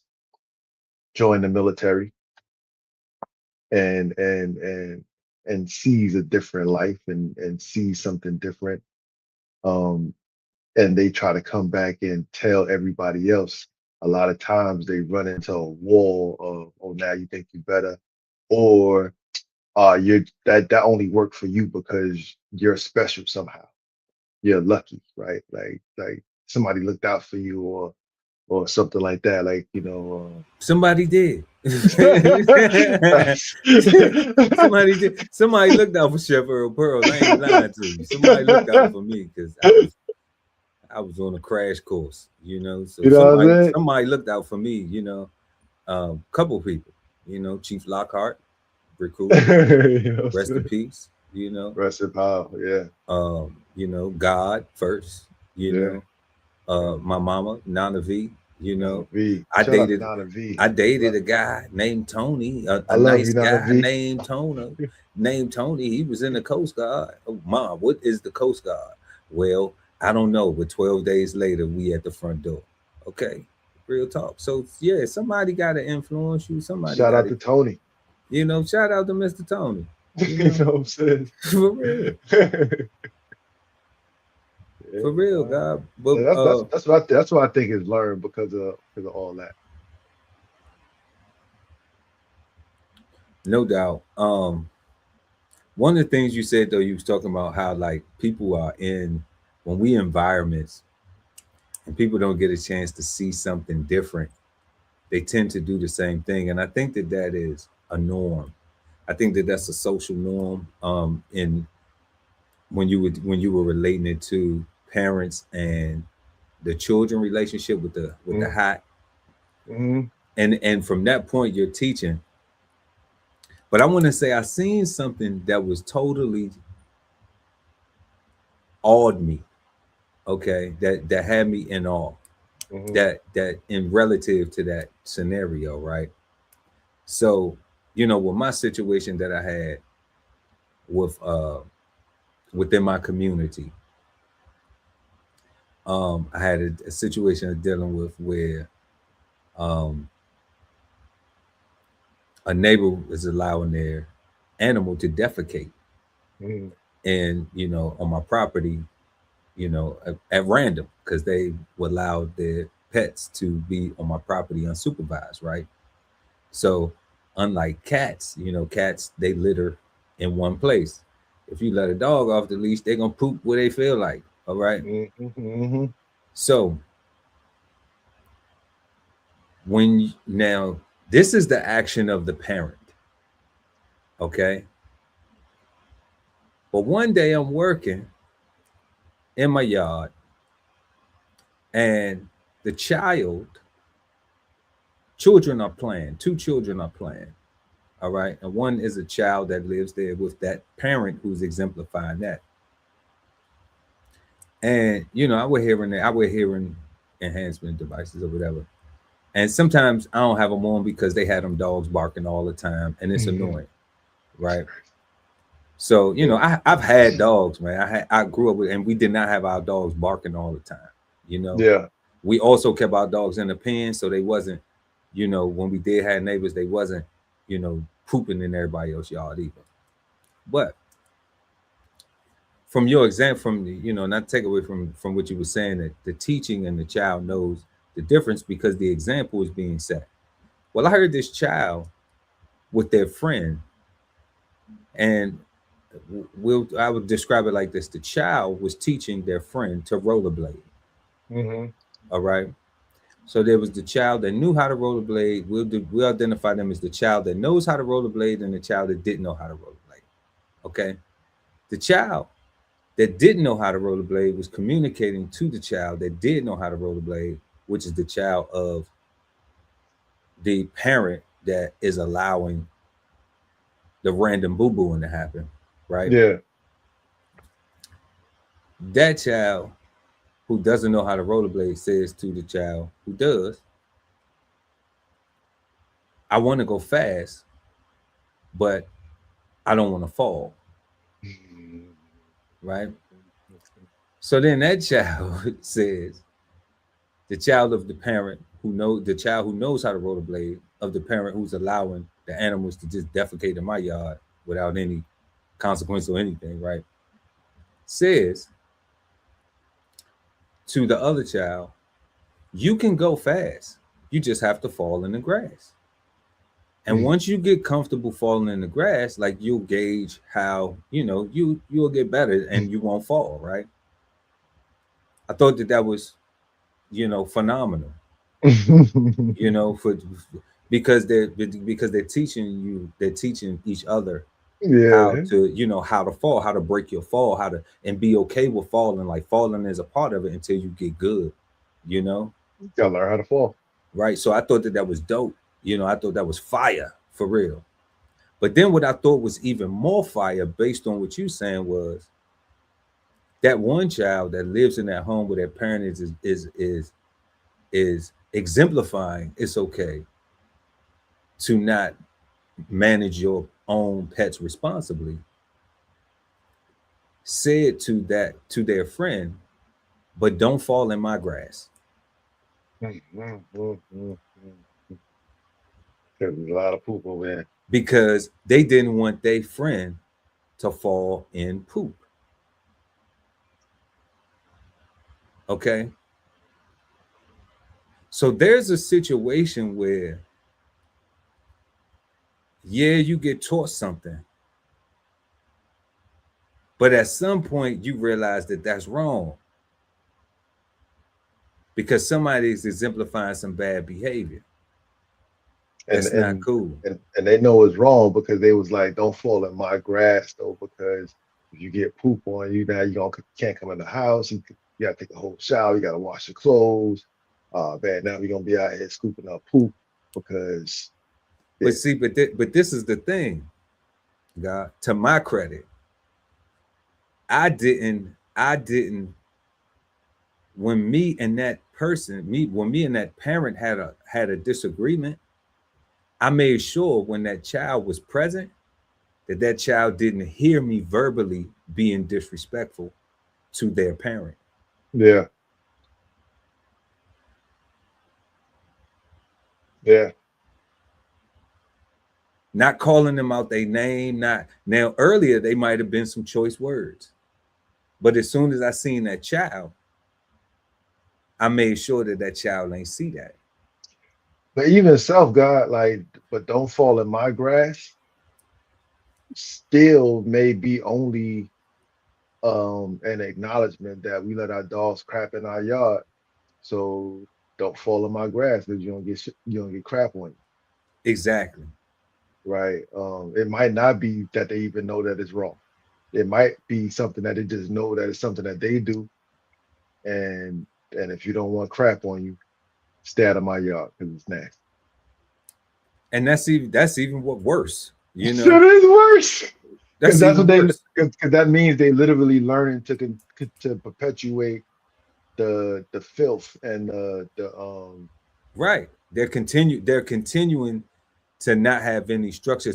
So when I get older, now it's okay if I got a nice mini mansion, but the whole yard is full of poop. And as long as they got friends from this age accepting that and still playing with them, then there is no urgency to clean up the poop so that you can do flips in your front yard or fall in your front yard and be cool and safe and at peace in your front yard with your friends. So as long as your friends come over and play and do their best not to fall in your grass, you will never ever clean it up. And you'll keep looking for friends that will accept your shit, crap, your crap.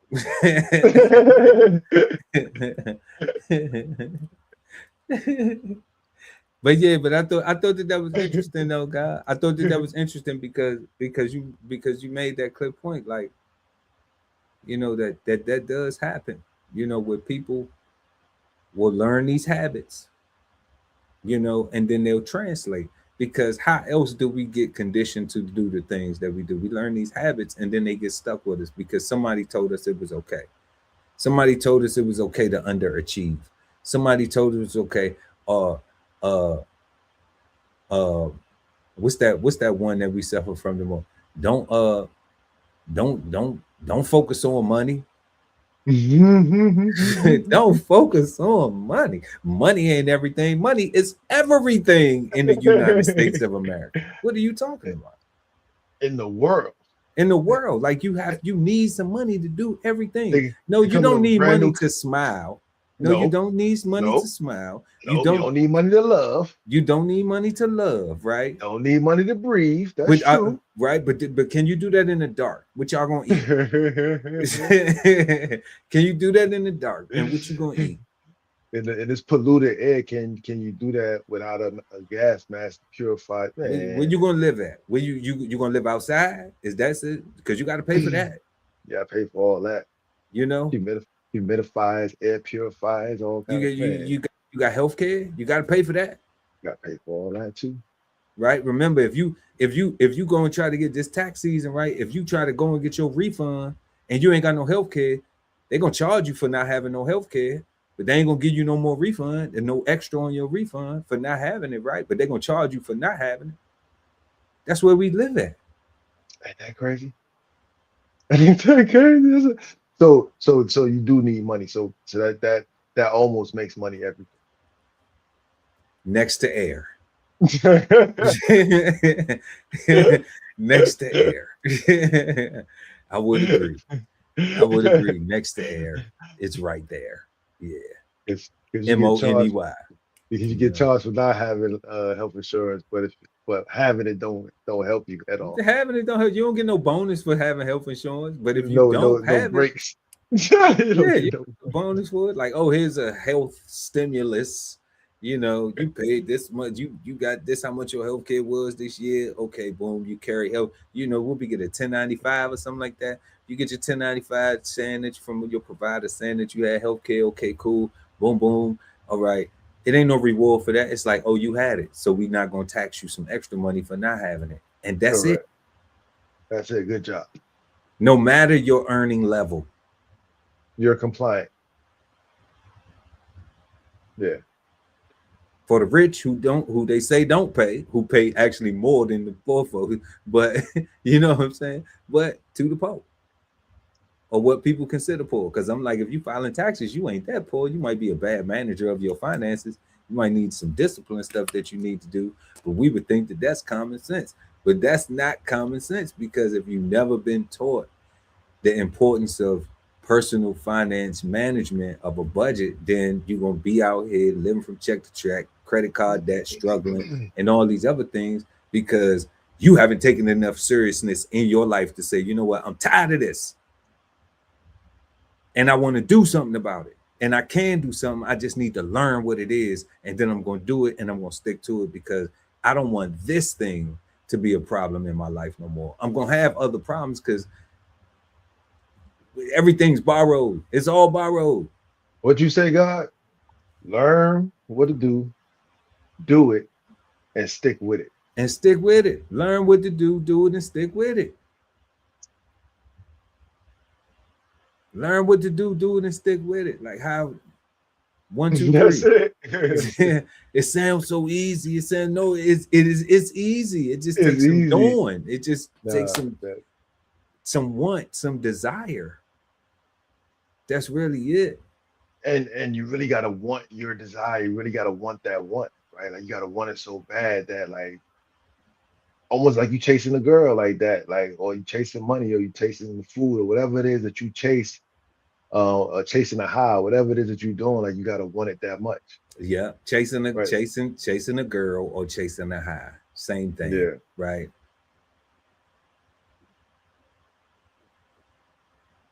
So our third question: why do you think people say use your common sense when mistakes is made? When mistakes is made. Part now, grandmother night, y'all. We got a little. When mistakes is made, why you think folks say, why you ain't use your common sense? lazy communicators, right? Always lazy. Um, they don't want to take the time to actually explain to the person why or where they actually were in error, right? They don't think that the person is deserving of their attention or time, and they don't value the person enough or themselves enough to better this person so that there could be some commonality amongst them, at least for their communication, right? So they choose to be offended because that's kind of like the tone that happens next, right? You know, why you didn't use your common sense? Like it's like the next thing is I'm mad about it now. I take offense to whatever it is that you did because it affected me or impacted me somehow, right? Um, and it's just a total lack of consideration. Um, just that's what I'm saying. Just this is lazy communication. Like we just don't say enough words because we don't value ourselves or the other person enough to actually get down to the root of what it is that needs to be said so that we can be the best versions of ourselves, right? We are accepting of mediocrity and nothing. Like we see like so much superficial surface level interactions. You know, look at our greetings, God. We say things like, "Hey, how you doing?" And like we ask a whole question that we 100% don't want to answer to for real. That's Like not for me though. no, not for me. Like not for me Not for either, me. right? Not for But me. I'm talking about commonly though, Because right? I practice that. If I Yeah, ask you, hey, how your day going? You know, how are things? Like I'm honest about. I'm willing to stop and have a conversation. If you ain't had nobody to talk to, and you need somebody, and you need my ear for that, like I said, I'm I here got for that. about 75% hearing. That I'm about 65% hearing capable. So, you know, I'm like, I can listen to you shit, you know what I'm saying? And you never know. I might come up with something for I might come up with a, I like Right. I'm from that school where, where we got a lot of answers for stuff, you But know. most people, like for me, the greeting is hello. Like if I'm not interested in the conversation and I'm literally just being polite and cordial, then it's hello, right? But Right.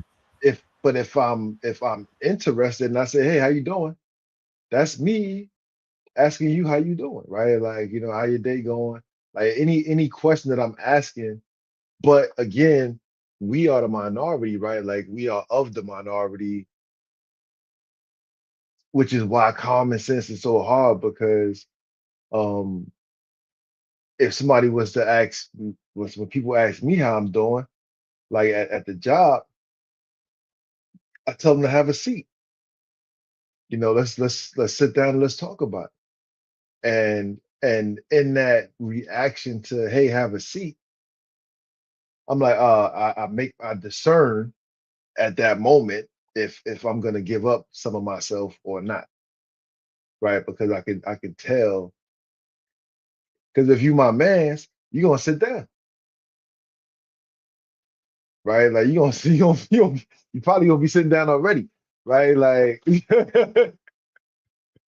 right, Yeah, you like pulled so up. I pulled you up. pulled up, right? Yeah, like, I came to sit with you and chill I for a can't minute. sit with you and chill, right? Yeah. So it's like, but if you're not willing to sit and you just trying to have a drive-by conversation, like that's super lame and super whack. And so many people do that with a smile on their face, thinking that them being nice is a good thing and not harmful, right? That this nice act is not offensive to me. Like it's like I don't see it as a waste of my time and of yours. I think that you're I think that you're wasting both of our time right now by not being sincere in your communications with me because I'm a sincere kind of person.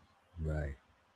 right? And I should appreciate your fakeness, right? you know, I should appreciate your fakeness that you brought to the table, right? you know what I'm saying? Like that boy good. That boy good. You know, like nah, go Sexy kick it, chocolate. go kick Sexy it with the rest chocolate. of them people that allow fake kicking. I don't want Yeah, that. Like I ain't no fake kicker type person, man. Like we gonna no, be I don't like solid, that.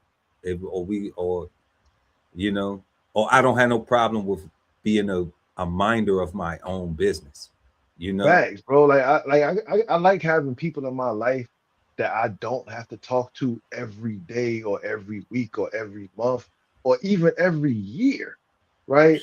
And they know, or correction, we know that there's no beef and it's all love, right? Like we acknowledge that we're all busy and we're living our lives and that we didn't even fall apart. Like we just got trapped in our lane and got stuck there for a little bit. And when we intersect, it's like, oh snap! Like what up, fam? Like and it's hugs. That's for love though. Some That's love, people think right? it's beef though. Yeah, some people think it's But beef. that's what I'm saying. Like the majority of Yeah, people some think it's people think beef. Like, beef. oh, Yeah. you ain't called me. You know, the phone work both ways. I'm like, it do work both ways. So like if you want to have a relationship with somebody, reach out and say, hey, I want to have a relationship with you. Let that person tell you or show you that you ain't it or that they not it, right? But don't feel and based off that feeling, make a decision.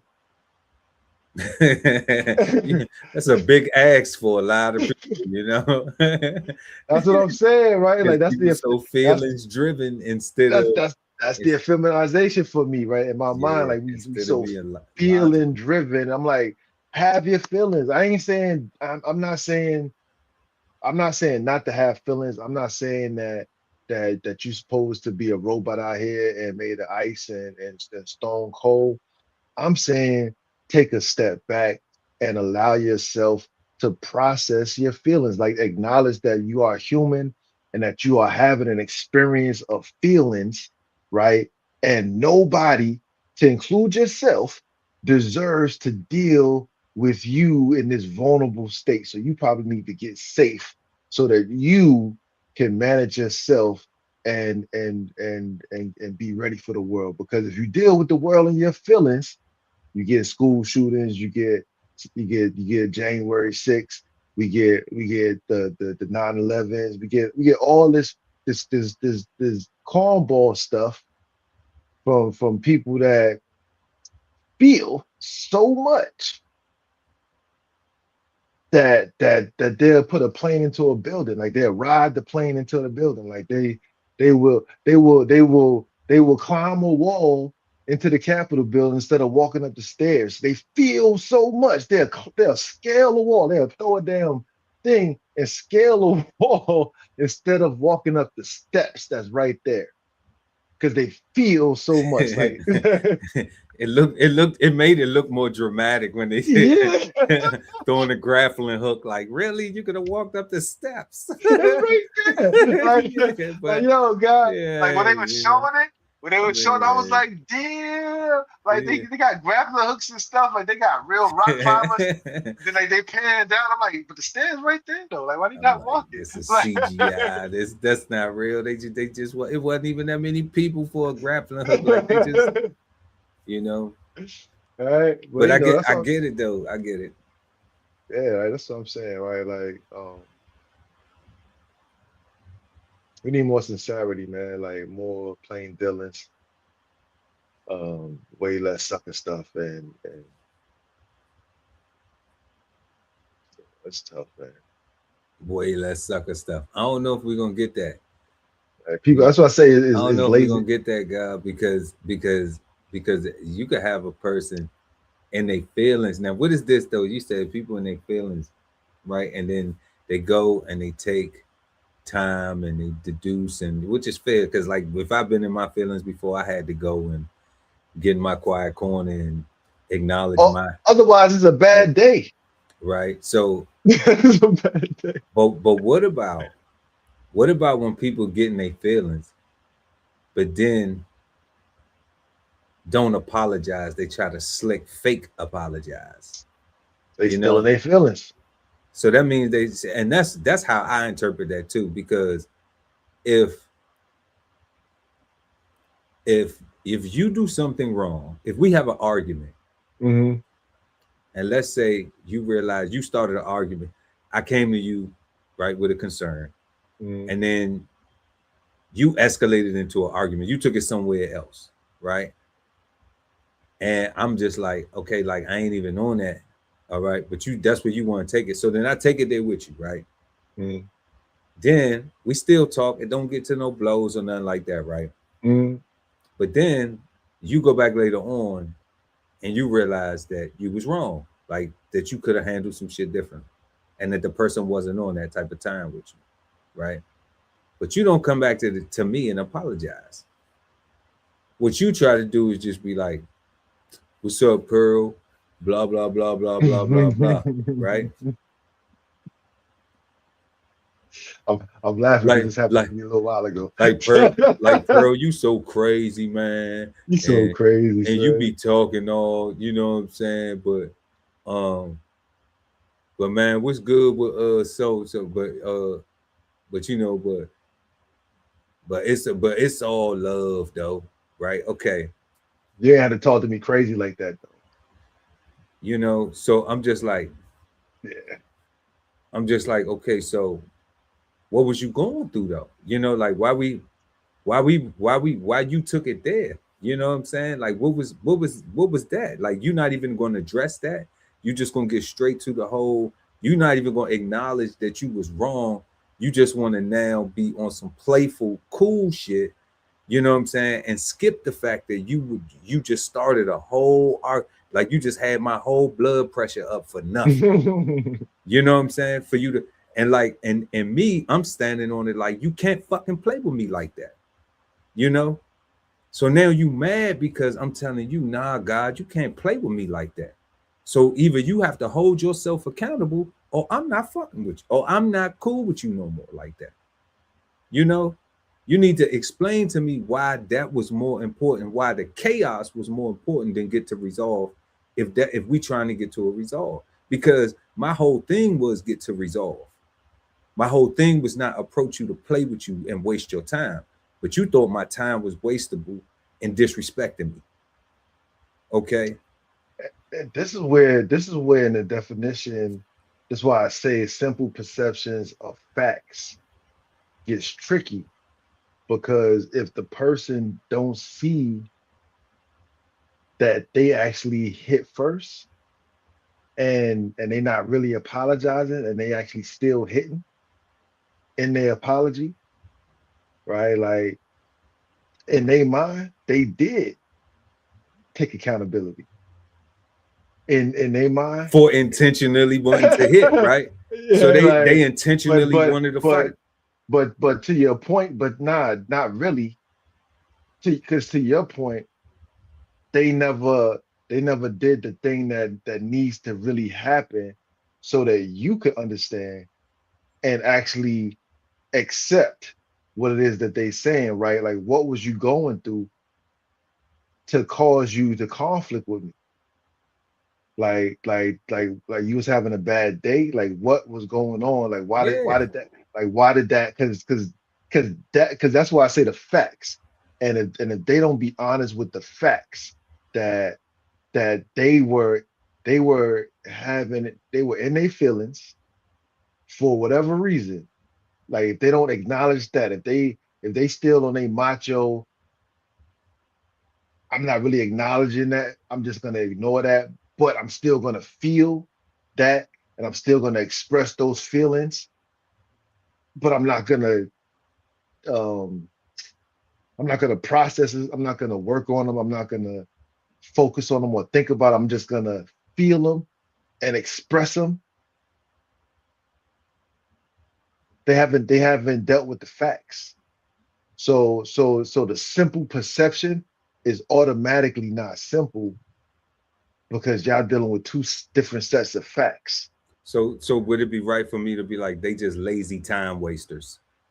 Yeah, that's what I said. Lazy. They That's what I said. Lazy they lazy communicator. they lazy time wasters who basically are attention prostitutes because they just want attention.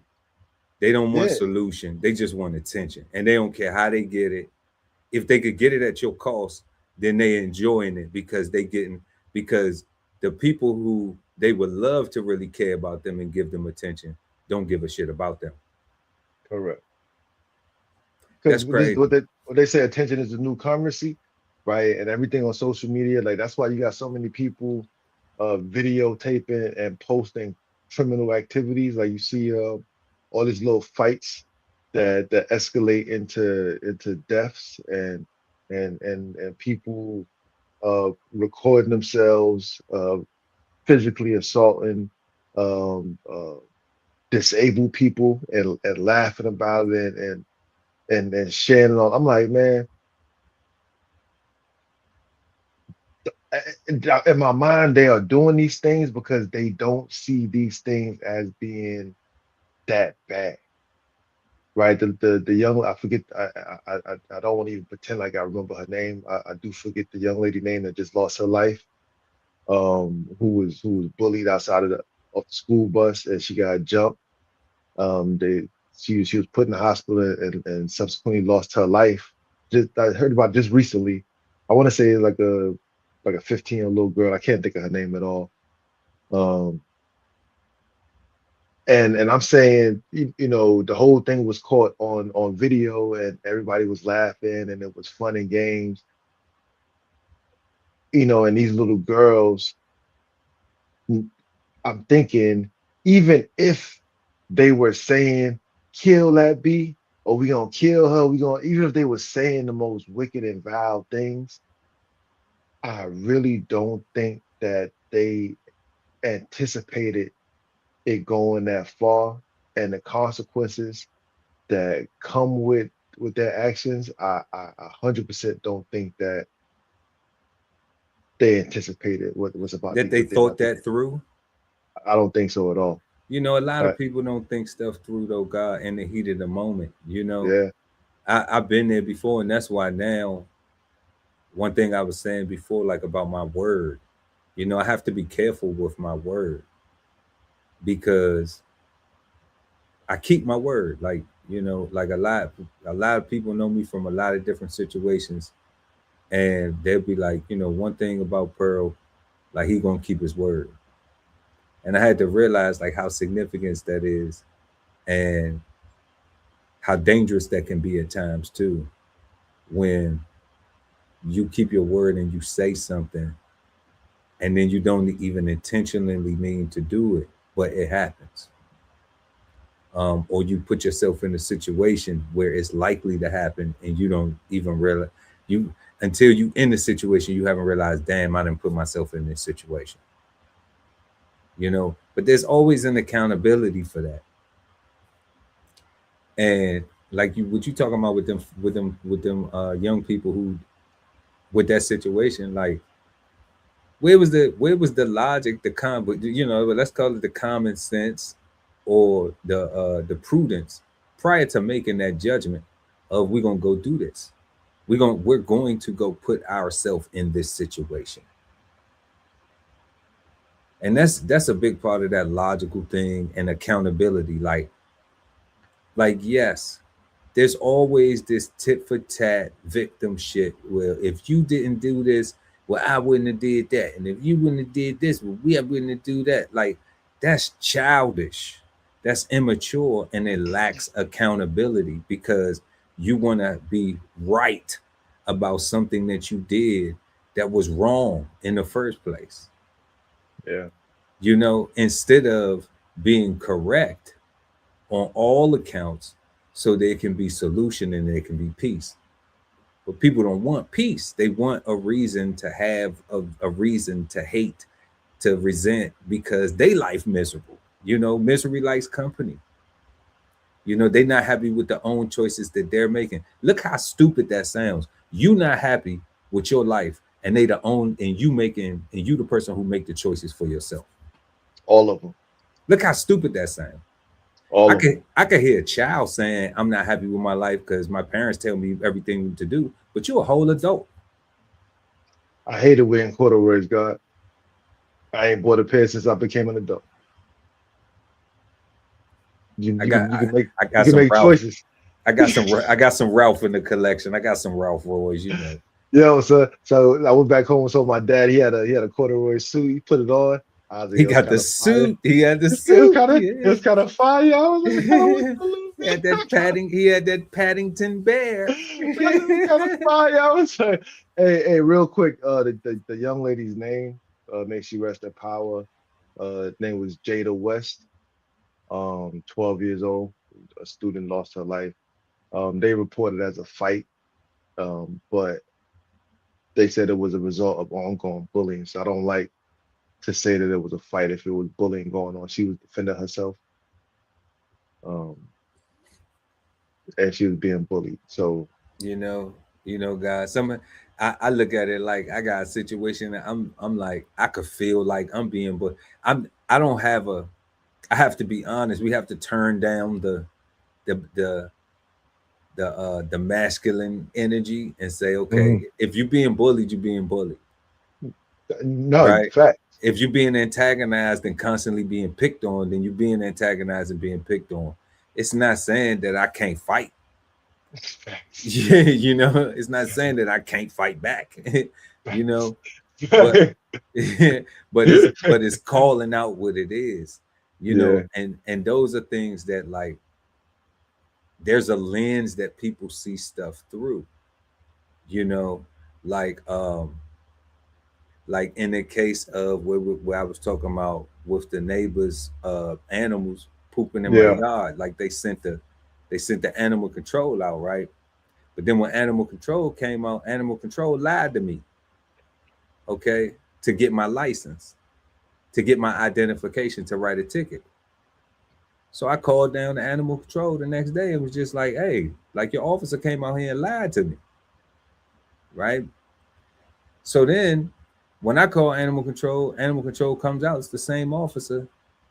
Now this officer has a grudge against me because I called down there and told about her lack of integrity, yeah. right? Like you lied to me. Okay, because in that situation, I'm a victim. I'm not standing on, I'm a victim, I'm crying, Nah, I ain't doing all that. I'm just saying, like, y'all But acting the like I can't, reality is, yeah, like y'all acting like I can't fight back, right? Like I don't have no rights to fight back. But there was some balance, okay, there was some masculine energy.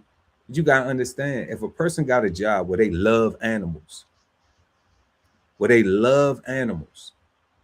if they encounter a situation, their judgment is compromised automatically if they think that the other person don't love animals the same way that they love them.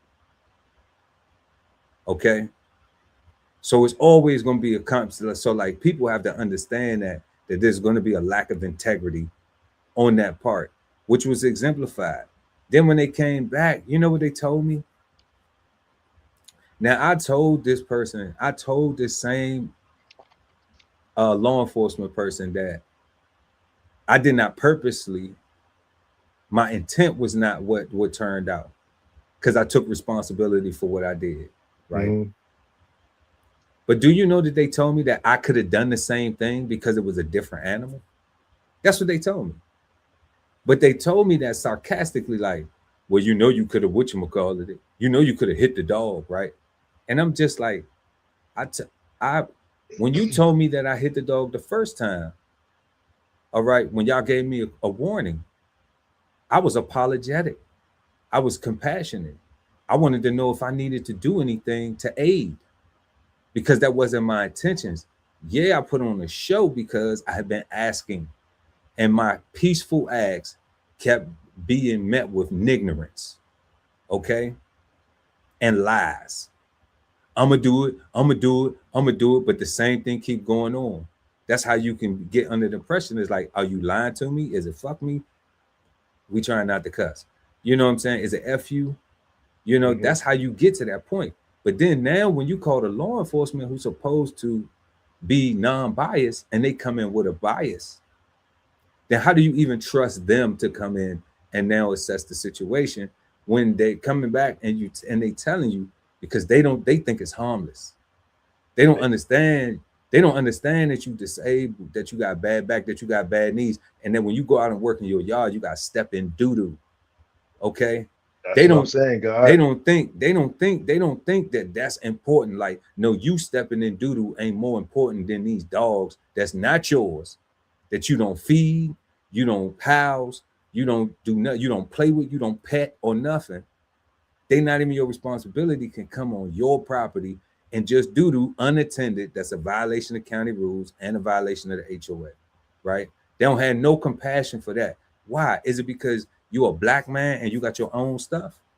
See, that's the thing I'm talking about. Like, it makes you have to resort to thinking like that, because it's like all the common sense is gone.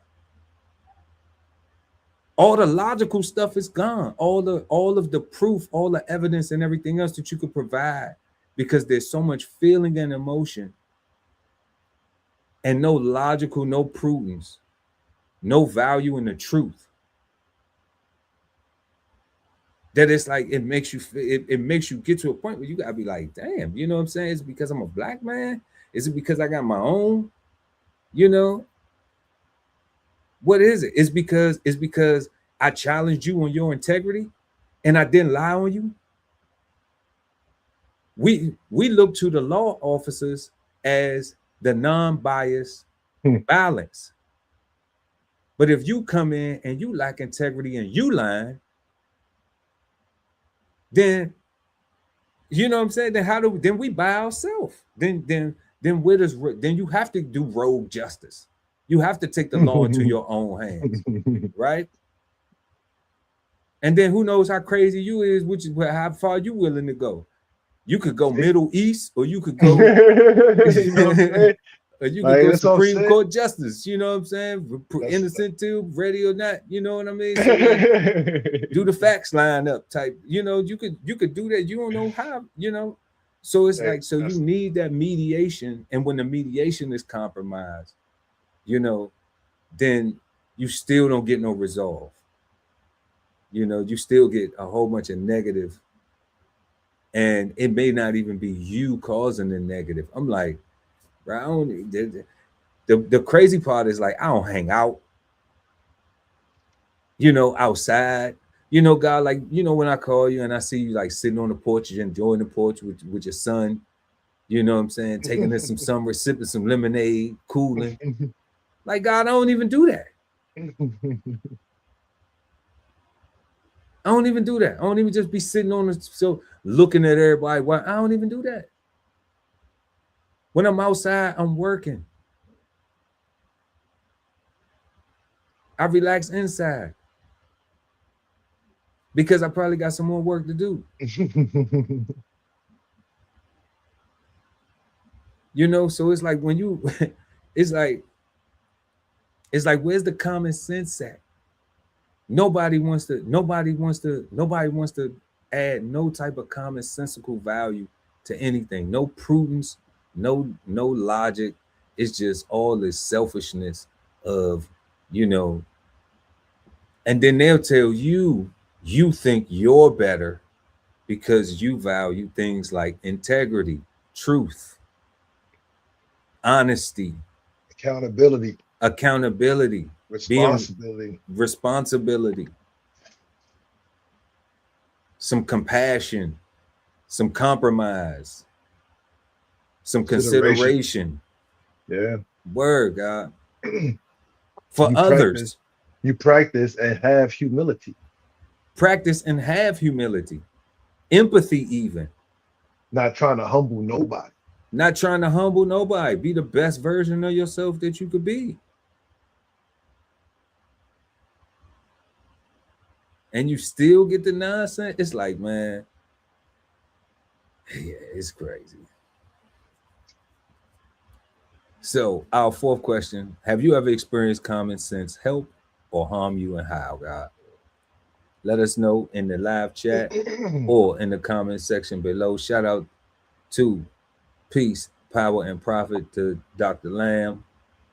Hey, peace, sis. Have I ever experienced common sense help or harm, and how? Have you ever experienced common sense help or harm, and how? Yes, I've experienced common sense help before. Yeah, help you. I'm sorry. We help you or harm you, and how?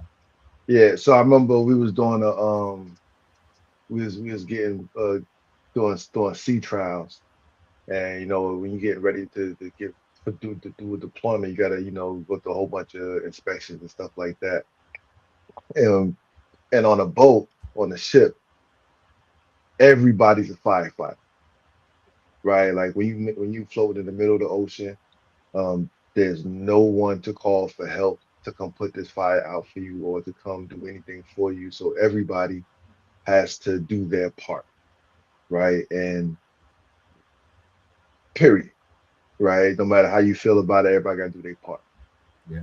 I had a role on the hose. I was one of the hosmen, and I'm at full gear, and it's smoky, it's hot, it's foggy, and it's loud. Adrenaline is pumping, and I got on a lot of gear. I'm tight. I'm gonna use a Navy term. We nut the butt, right? On that line, like so it's crowded. We in a ladder well, and my anxiety, my claustrophobia, it kicks in like a mother, right? I'm in the shit. I'm on the line. The fire is right there. You can feel the heat, right? Like it's there, and I lose it, right? I go crazy. I'm trying to get out of my thing. I clear myself. I go up the ladder, and I'm in the hangar, and I'm having a full on panic attack right now. And what happened was the inspectors uh, put a cease to the exercise, training time out. Mm-hmm. Everything had to all stop. Everything came to a complete stop, and they grabbed me, made sure I was okay, and they said, never ever put this man in this position or this scenario ever again. That didn't alleviate me from being a firefighter on the boat. However, it did put me in a position to give me more freedom, more space, and more room so that I can be safe and I can provide a service to my shipmates, right? In this emergency. So to me, that was a common sense thing where it made sense for everybody's safety Mm-hmm. to reassign this one individual, not punish them, not kick them out the Navy, um, but to give them another opportunity to be the best version of themselves by putting them in another assignment that they might be able to handle. And I was able to be an investigator, and it was crazy because I had to be the person to now verify that there was a fire. Yeah, yeah. I'm thinking they'd have put you in a repair locker or something. It's like, damn, they say, nah, make his ass up. Go burn him up first. Go burn him up first. They didn't even say, nah, let's put him in a repair locker. Yeah, He that's what I probably be was an thinking, excellent God. plotter, talker on the one JV. You know what You I'm saying? know, No, it's an investigator. hell Go check it no. out. Tell me what kind of fire that He is could over die there. first. We go ahead and burn your ass up first, get you out the way. Make sure you dog down that hatch first, though. You know Right. Make sure you set zebra. what I'm That's crazy. saying? Yeah, guys. So that's Oh that's man. that's that's my story. Yeah. That's Yeah. crazy. Ironically, I think that's the only one I got actually, That's crazy. and that's even crazy. I think. That's crazy. Nah, that's what's up though. It's so crazy that you remember that though. And it made you an investigator though. That was so bad. I wouldn't have made I would let me tell you something. If I was like the damage control chief or something like that, man, I wouldn't have made you an investigator, God. I would have put you in repair the repair locker. locker, God. I would Repair have had you locker. be a plotter or a phone talker or something, Everybody's safe now. You know what I'm passing saying? out gear, like Yeah. you Hey, what you know, need? What you need? right?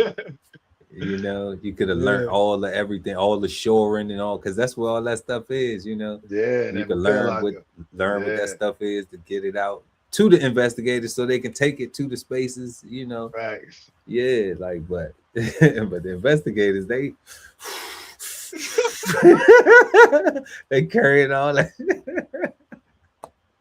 You know, I was in a repair locker, baby. I'm a repair locker. You know, I Yo, had an XO talking. I'm making the DCA look bad. I'm making the JOs look bad with that plotting on that board. I'm like, man, yo, they sold me on the guy. They're like, yo, you ain't gotta put out no fires, you ain't gotta patch no holes. All you gotta do is go and verify yeah. and dog down the hatch, right? I'm like, bet I can go do that. Then I realized as I'm running to the space, I'm like, yo, son, I'm running to the space.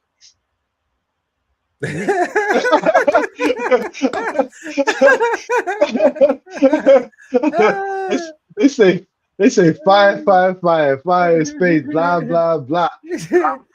Investigators away. Investigators I'm away. like, what side of shit? What side of shit they say? Okay, start beside. Let me get over. You first to go. First to walk right up in it. Flying, God, flying. First to walk right up in it. That's crazy. Yeah. Yeah, I used to rock with the investigators, but I didn't want to be one.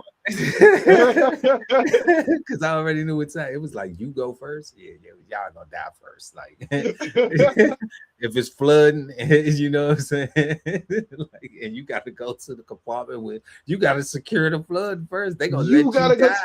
They gonna let you die first. Like you the one trapped in the room. Like that's you. Yeah, that's you. Thank you. Thank you. You know, your sacrifice was for the crew, was for greater good. So that's why I always looked out for the investigators, man. For real, I always looked out for them because I was like, y'all don't really know that y'all die first. You know, son. Like I didn't realize until that very first time. I was like, shit, like this is a real fire. Hold on now, this is not a drill. I'm running to a real fire right now. And there's an expectation of me. Absolutely, to pass the info, you got to give all the accurate info. Oh my God. to the fire, to at least the DCC and the fire, to everybody on there. They're gonna be listening. What he said. I mean, did you write that down? You know, I'm on that thing listening to, writing down everything the investigators say. God, you know? And as an investigator, like you can't investigate from afar. No, right. Can't stand up on the bridge. Oh, it looked like down there. So no. Need to go put eyes on that. You gotta go put your eyes on it. Like you gotta go to the space, son. You gotta go to the compartment, like the compartment. Like there's no way around that. Like trust but verify, man. Yeah, verify again before we trust it. And verify again.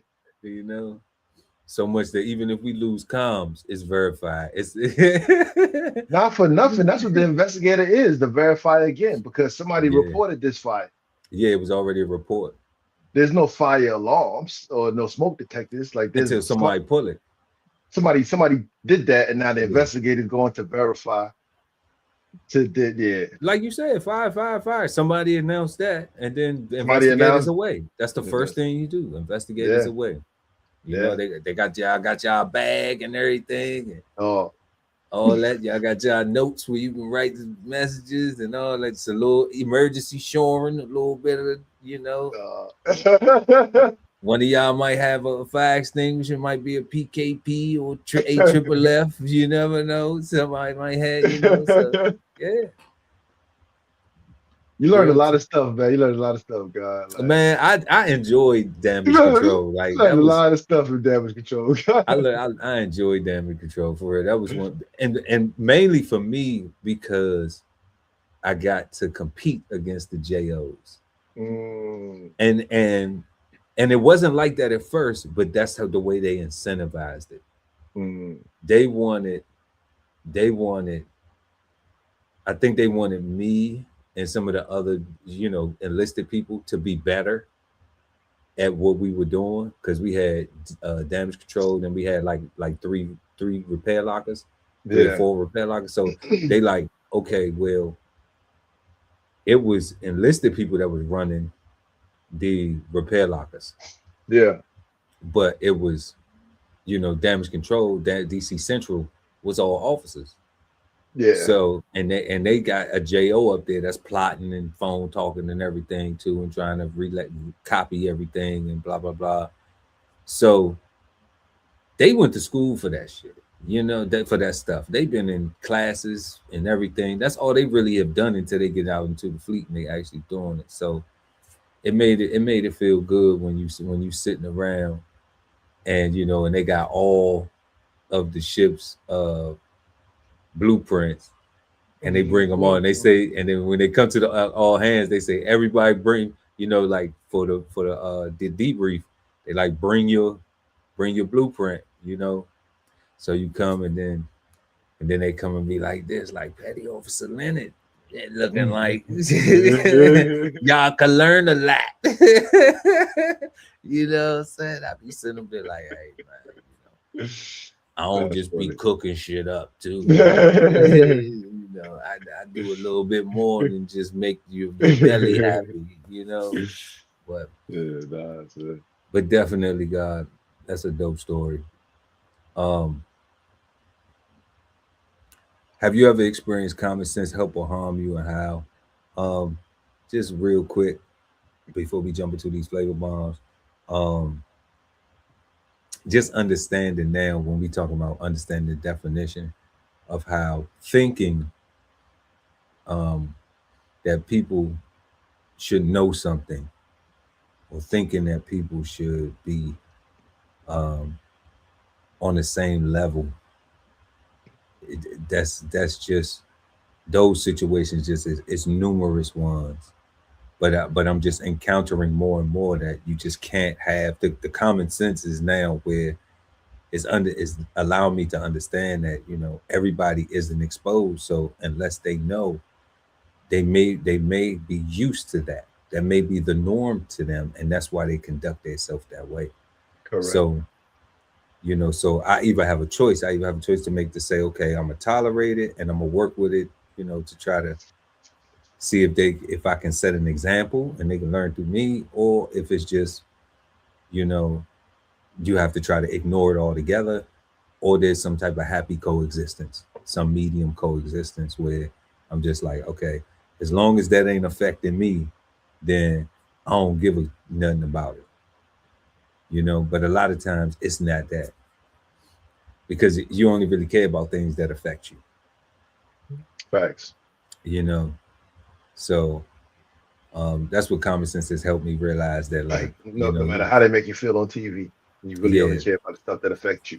You really, because nobody's tripping off the bombs falling in anywhere over there right now, Israel or Iran or any other mother country, or the chemical warfare, or the biological warfare, or the starvation, or the tariffs, the Cuba, right? In Cuba and all that stuff. Man. The Venezuelan, none of that. Nobody cares about that. Everybody here is on they, whatever they on, right? I can't believe TikTok exposes all that information. That's what they are. They worried about TikTok. TikTok. Okay. Okay. Yeah, that's great. So y'all, let us know what you think in the live chat or in the comment section below, depending on when you're watching the show. Have you ever experienced common sense help or harm you, and how? And before we get to our fifth and final question, we are going to go ahead and jump into tonight's flavor bombs. Flavor bombs presented to you by DBCHEFTV. Okay, so we got a few flavor bombs tonight, y'all. We got from the hood to the homestead. It's right along with us telling you to, suggesting to you, telling you, we telling you, go to www.bksoulfarm.com and pick up your version get yours, get your copy. That's yours with your name on it of 1016 160 self-sustainability. So we have a flavor bomb tonight that that is right on that line where that you can elevate and advance yourself, because we see what's going on in the world. That rhyme of reason with our second topic is TSA agents quit during partial shutdown. If y'all don't know, like part of the government is still shut down, y'all. It's people who are working who are still not getting paid. I know it's so much going on that it isn't so loud, but there are people working for the government that are having to quit because they aren't being able to sustain and take care of their households and things like that. Then we got number 3. We got U.S. troops identified in the U.S. military refueling crash.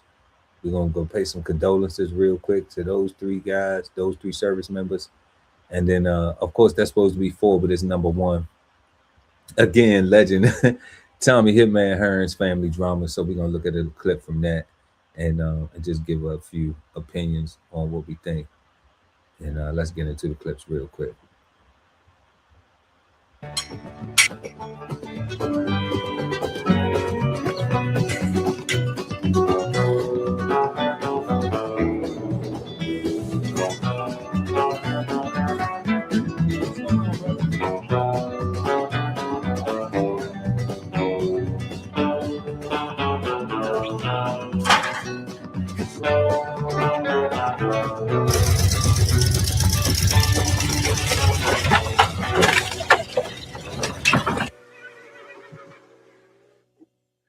Where we at?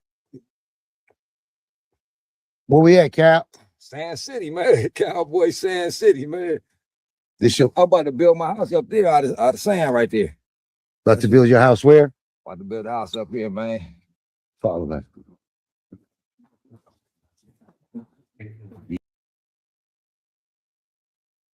You muted, God. If y'all don't know who this is a cowboy. He used to be one of Nipsey Hussle homeboys, came up in the hood in Crenshaw and Compton, where he was from. And you've seen him around when Nipsey Hussle was around. And this is what he doing. Shout out to Cowboy, man. Yeah, they say I see big homies out here still teaching the homies politicking about being in the hood. I feel my job is to show niggas how to get out of it. You know what I mean? Because, the hood always call us back. We always going back to the hood. We always, we got to say, you know what? It's a whole better life away from that shit. Because now I look at everything over there, nothing but drama, nothing but death. You know what I mean? So, yeah, this is my house going right here, boy, 360 house. Already starting on it. Now, this is a long ways from Crenshaw. How do you feel about being out here? Oh, man, I love it. I love it. You ain't seen a helicopter. You ain't seen a siren. Most you heard this morning is a dog bark. That's about it. But a lot of dudes claim that they own a hood and don't have a house on there. How does it feel right now to own your own Crenshaw? Man, I feel good, man. I seen niggas die in front of apartments we didn't even live in. We didn't even stay in them apartments. Yes, sir. What is that looking good? What is the feeling of freedom like, man, to have your own, man? How important is it for a man to have his own? Man, shit, look, we're at war right now. You better have your own. You know what I mean? You better. Shit. They shut down that grocery store. What you gonna do? I got solar panels, got groceries right there. You know what I mean? Go up in these mountains, go do some hunting shit, So yeah, living off of the land. Like I said, I'm sitting here every day. I'm charging my phone. I'm watching TV. I ain't got no bill. So They said homesteading is the new way for people that can't take the inner city or don't want to pay that exorbitant rent and to get away from violence. What's your take on that? Because you definitely on the marathon right now. Yeah, I just think it's the smartest move though. Like you said, I was paying $3,000 a month just to pay one rent, and I had 3 buildings, so I was paying $16,000 a month just paying rents on stores and shit. Now I'm paying $500 a month. And I got 5 city blocks. You know what I mean? So one of my gold chains paid for all this shit. So wow, we said it again. We talked to which was. What you say? What paid for what? One of my gold chains.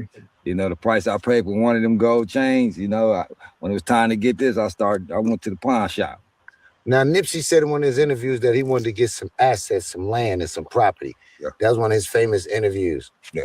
How does that correlate with what you're doing right now? Oh yeah, that's the real marathon, because we already see what's going on. You know, even last week they opened up Slauson and Crenshaw or whatever. They named it after them, but motherfuckers still down there politicking. You know what I mean? You ain't got enough respect, you know. So yeah, it's time to move on. You know, I don't want to live and die in the hood. I'd rather, you know, drop some breadcrumbs and show them how to get out the hood. There we go. Big facts. I don't want to live in the hood. I don't want to live and die in the hood. I'd rather drop some breadcrumbs and show them how to get out the hood. You know, cause Negroes, right? Niggers, ninjas, niggas think that opening up the spot and standing up politicking, you know, is the right thing to do, where we supposed to be honoring somebody that we say we honor. So instead of doing something different and actually turn this spot into a resource for the community, for ourselves, we gonna stand up here and keep doing the same old thing that put, you know what I'm saying? Yeah. Man, shout out to the brother, man. That was good. I like that. Shout out to Cowboy. Link will be in the description if y'all want to watch that whole clip. And shout out to damn, I can't even think of their name, but they link gonna be there though, because we don't never use nobody's stuff and don't give them the credit, so y'all can go and watch the whole thing in its entirety. But shout out to Cowboy and the YouTube channel that came up with that.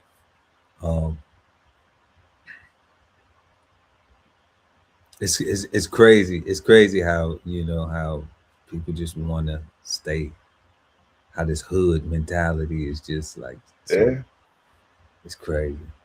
It's almost like they want to get shot too, so they can be like, yeah, see, I'm just like Nip. Yeah, like everybody want to be tough. Everybody want to have this tough thing. Like, I get it. When we grew up, it was about being tough, you know, but it wasn't in a, like, because if you fought, then you fought. It wasn't like the people who was tough wasn't scared to get beat up. Correct. You know, like they wasn't scared to lose a fight. You fight, you know, okay, that's what it is.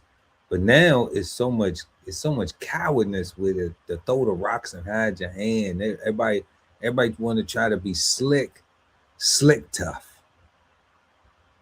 And we seeing that like go into so many other areas. Like, okay, like you want to be slick tough with me, but won't you be slick tough with your finances? Yeah. You know, like you can find a way to say, oh, I ain't nothing, I ain't ish.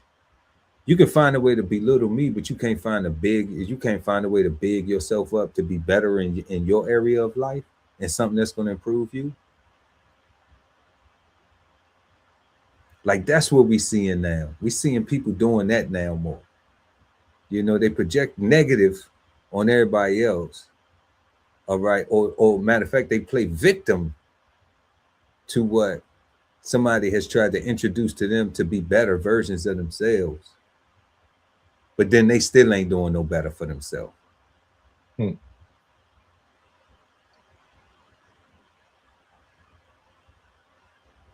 That's it. To me, that's interesting though. I'm like, so what's that about? Or is it that I'm gonna do better for myself? I don't even think people doing better for themselves. I don't even think people even care to doing better for themselves, especially not if they putting themselves in the same situations over and over again. I don't call that better, unless you, and the only way that's a thing is if you got a recipe to bake a cake or something, or to make a meal. Then you expecting the same result every time you do the same thing.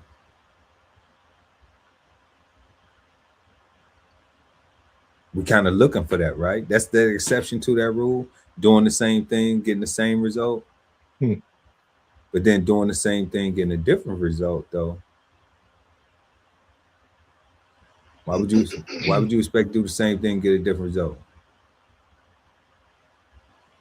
When doing the same thing comes from having practice. So you're trying to practice to make perfect to get the same result every single time.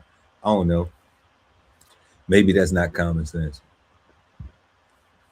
It is now day 25 of the shutdown at the Homeland Security Department, which is causing major disruptions at airports across the country. Today was slightly less of a headache for travelers. More than 2,000 U.S. flights were delayed, according to flight tracking site FlightAware. On Saturday, that number was nearly 10,000. Democrats are demanding reforms to the department's immigration enforcement policies and have offered to fund all non-immigration related agencies. But Republicans in the White House say the entire standoff just needs to end. It is true that we are still far apart on the question of ICE.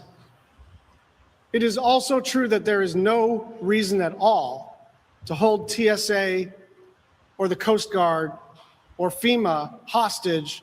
Call your Democrat member of Congress and tell them to fund the Department of Homeland Security. That's what President Trump wants to do, and it's completely ridiculous that the American people are suffering.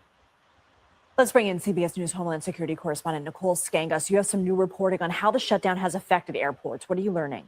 Yeah, Lindsay, unscheduled absences among TSA officers have more than doubled nationwide since the beginning of this shutdown, according to exclusive data obtained by CBS News from TSA officials, with absences climbing in major hubs like New York, Houston, and Atlanta. Now, these internal TSA statistics show the nationwide call-out rate.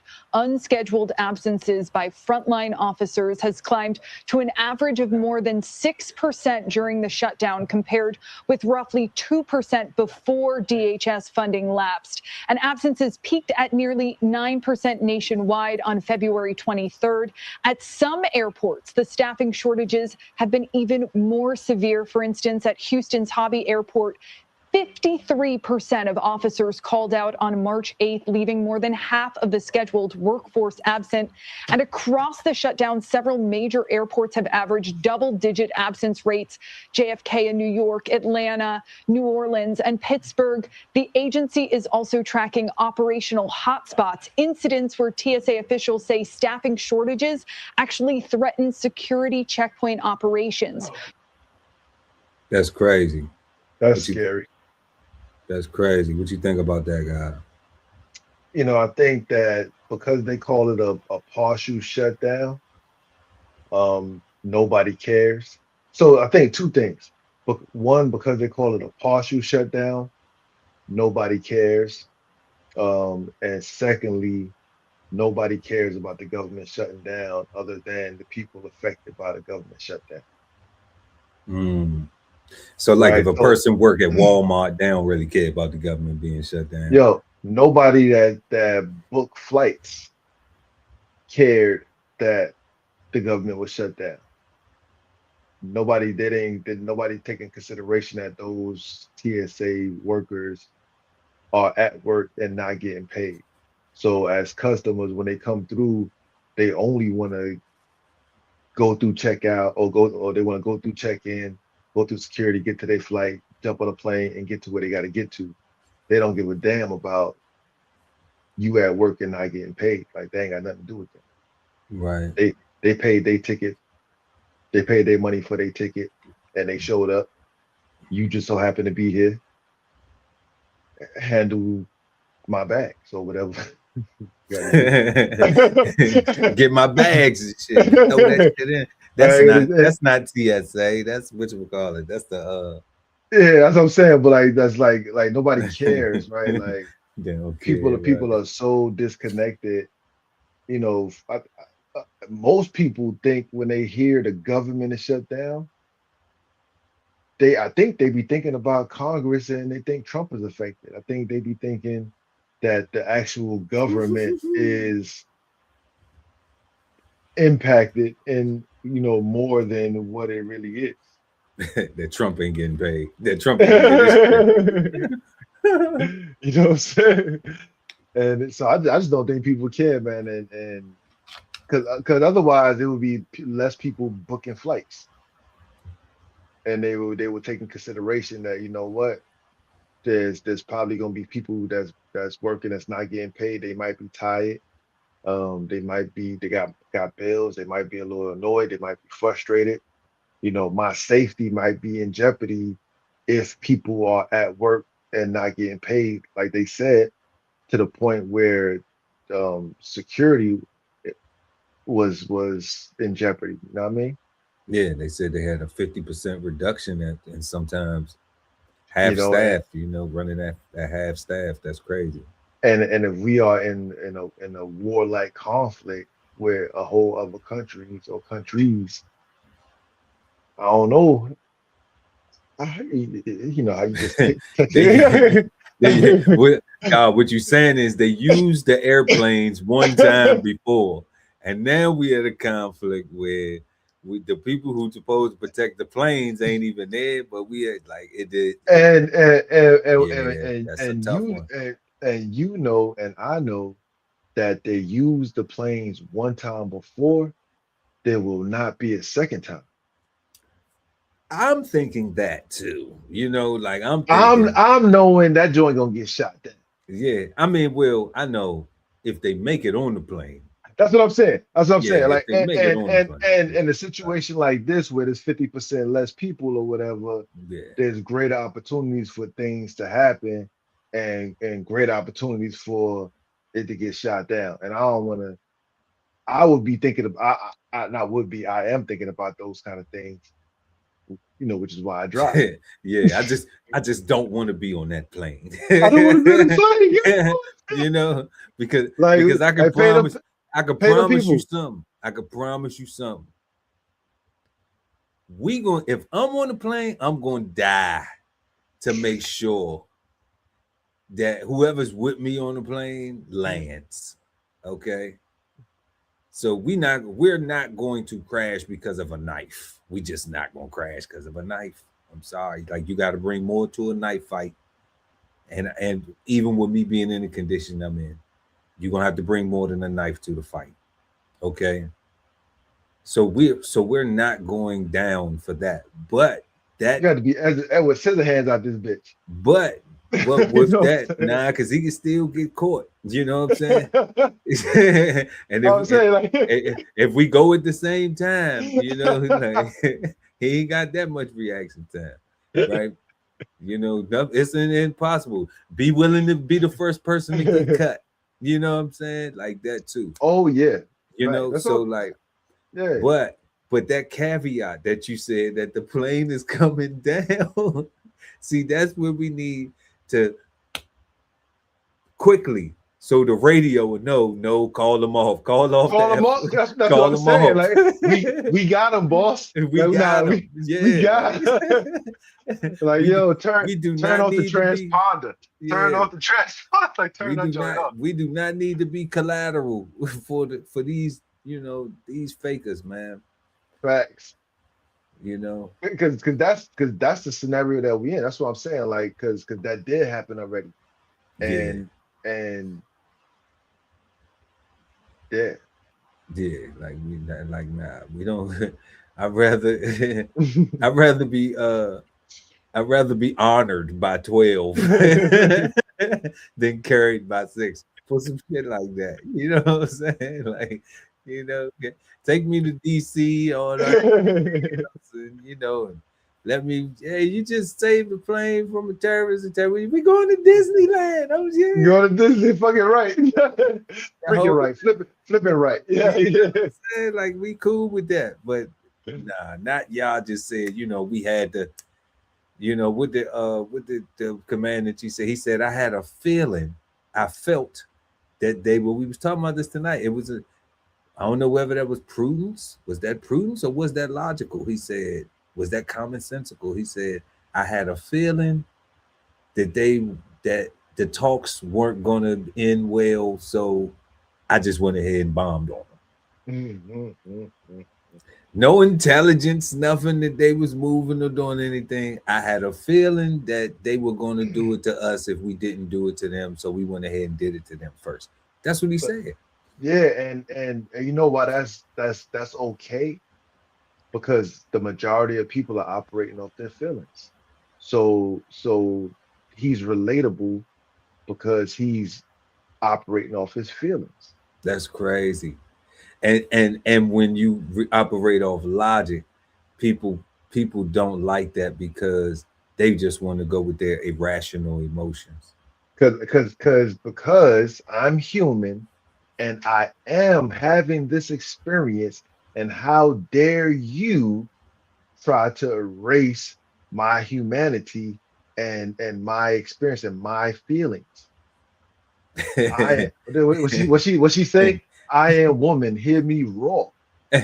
Well, you know, to that too, you know, to that too. Which is the only People say you can't tell me how to feel, right? correct.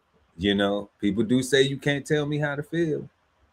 So I'm just like, where we at with it? We have to accept all of it. We have to accept the Iron Woman, hear me roar. We have to accept the UK, tell me how to feel. We have to accept the, well, these are my feelings and I'm These having are this my feelings, and experience and blah, blah, blah. Right? We got to accept all of that. Right.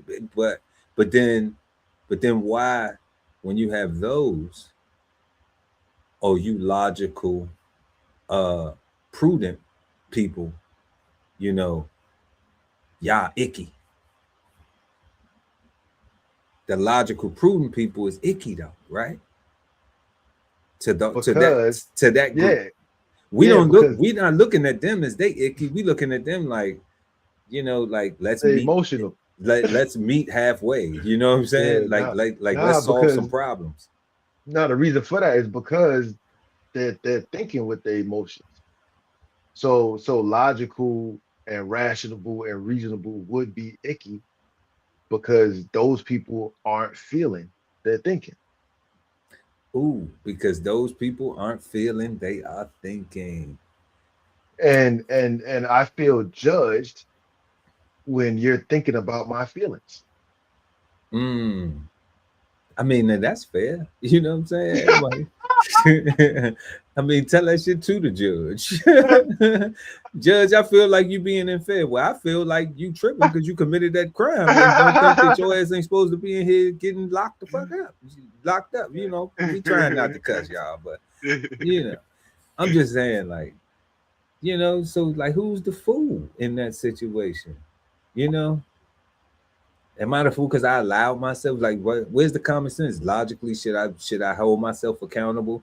Because damn, I didn't have to do whatever I did to get myself in the situation. I ain't think about that. Or now should I be thinking about they supposed to be having all this pity on me and they supposed to be having this consideration and this, that, and the third? Like, or Yo, they're unfair because they're not, because they don't understand how I'm feeling yo. about my mistake that I chose to make. They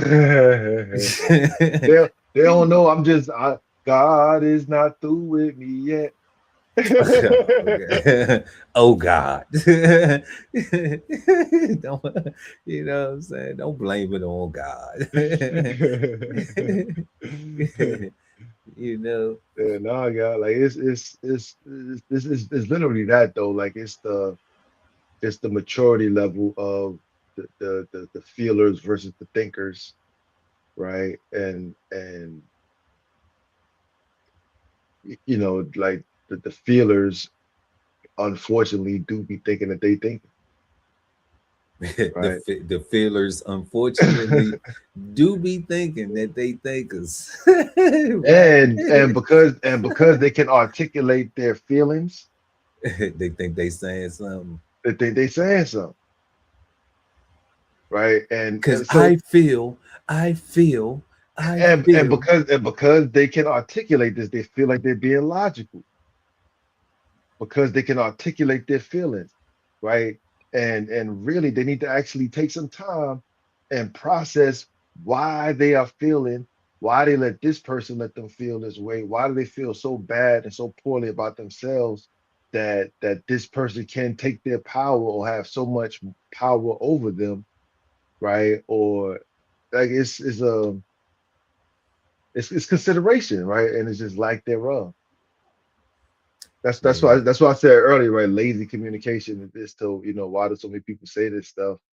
It's just lazy communications. It's definitely some lazy communication for real, to say the least. But the feelings are all over the place for this next story. Let's go ahead and jump into it real quick. 10 TV is following breaking news tonight as we have learned the names of the 3 Ohio airmen who were among the 6 killed in Iraq while on a refueling aircraft. Tonight, the Ohio National Guard confirmed the deaths of Captain Seth Koval, Captain Curtis Angst, and Tech Sergeant Tyler Simmons. These 3 servicemen were aboard the KC-135 Stratotanker that crashed in western Iraq Thursday. U.S. Central Command says there was an incident involving 2 aircraft in friendly airspace. Man, we want to just pay our condolences to these 3 fellow service members and to their families, and send some love and prayers. And this is what happens this is a possibility of what can happen when you sign up to serve your country. So just want to have a little quick moment of silence for them. We didn't go into it, y'all. We're going to put the link in there because this video gives some in-depth things from the family, and a really good interview, especially for the brother at the end, the airman. His mom was speaking, and she was just speaking highly of him and how enthused he was. It made me feel like my mom, or some of the men that I have served with, if their parents would have been talking about them. So definitely a little moment of silence.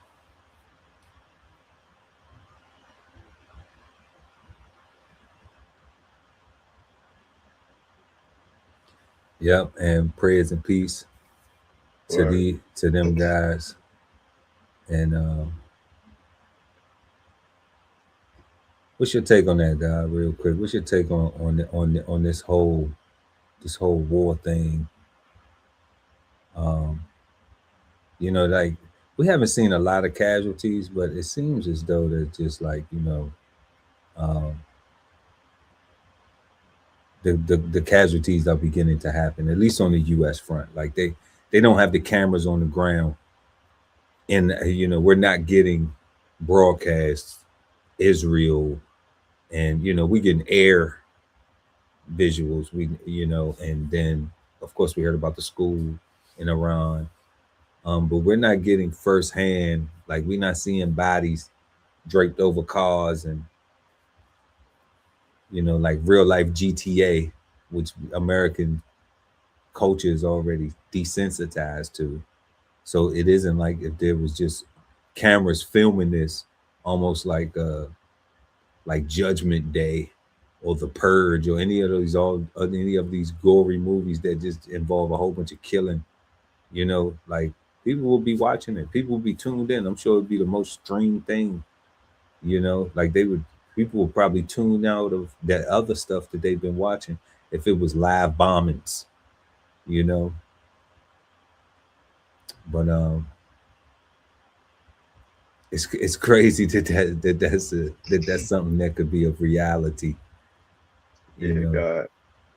So where I work at, so I can't talk about it too much. There's a lot going on. There's a lot going on. That's enough said. Yep. So we're gonna go ahead and jump into this last topic right here. With Hall of Fame Tommy Hitman Hearns. Middle of a guardianship court battle. Recently, there has been a lot of conflicting information out there about Tommy Hearns. And 7 investigator Heather Catallo is here to set the record straight after talking to Hearns about what's been happening. Heather. There's been a lot happening with the family recently. Different sides of his family have claimed Tommy Hearns was being held from them, and Adult Protective Services officials say they've been looking into whether he's been the victim of financial exploitation. Now, this week, the boxing legend and some of his children sat down with me to set the record straight about his health and all the controversy.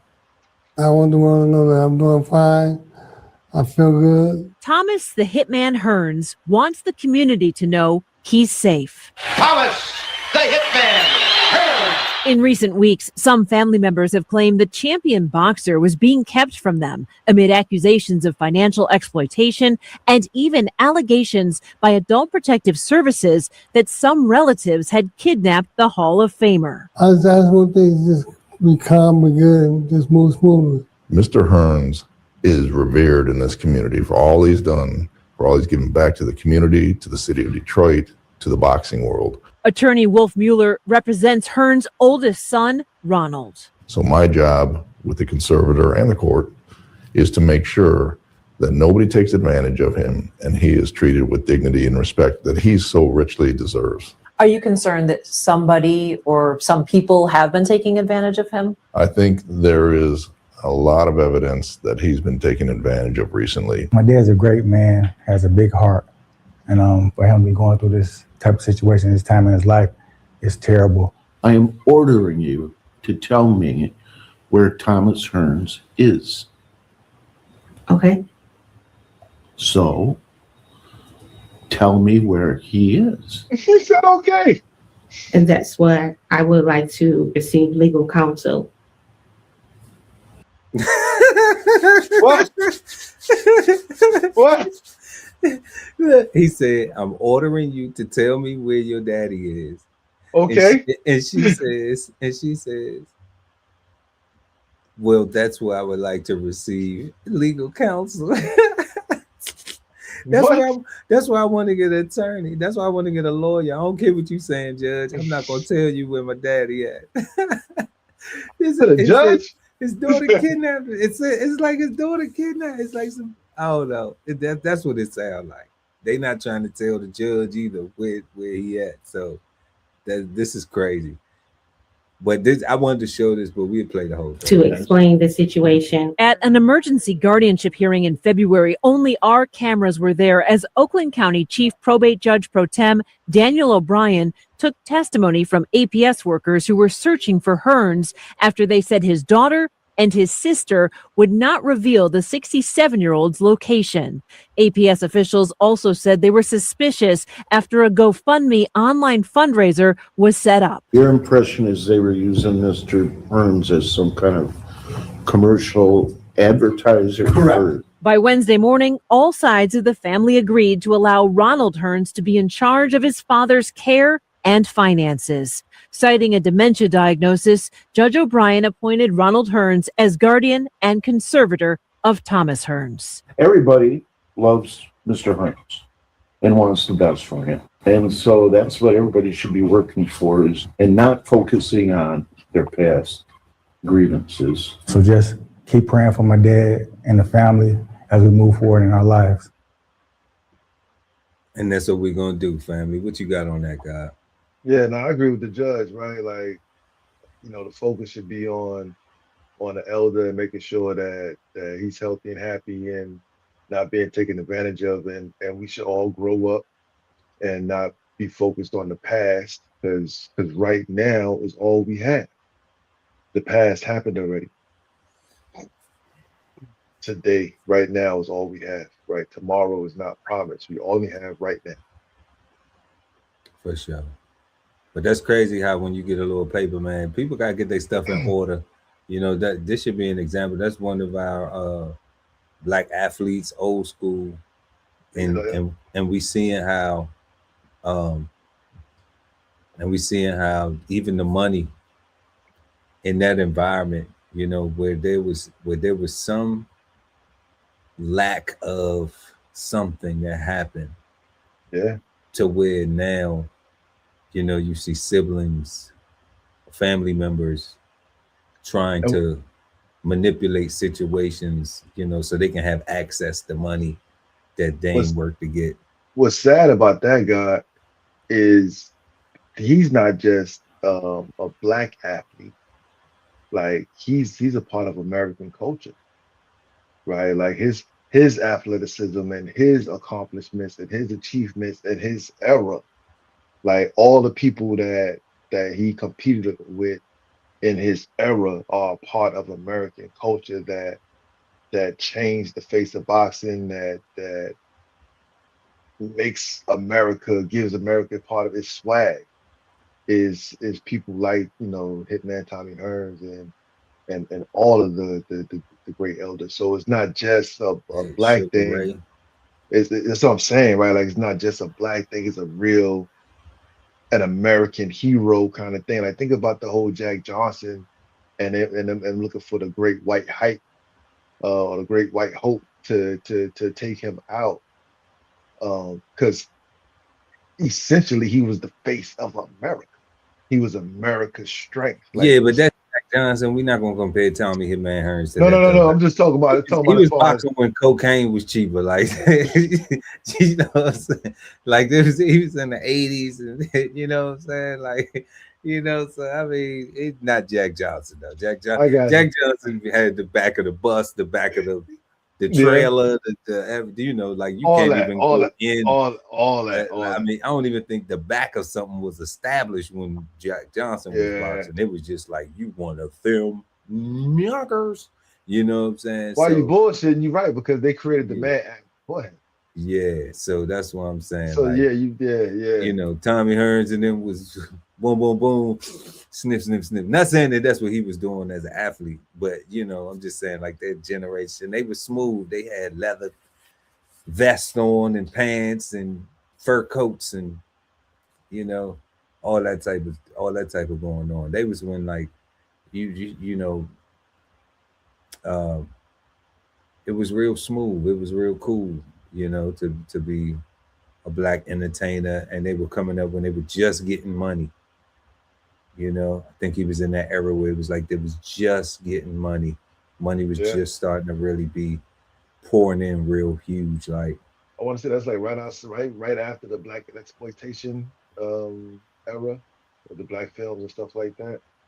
yeah, yeah, but you know, he had a lot of good people in that era of fighting, Roberto Duran and Sugar Ray Leonard and people like himself and other good fighters, great fighters. But like Lil Bro said, we just gonna pray for your family. But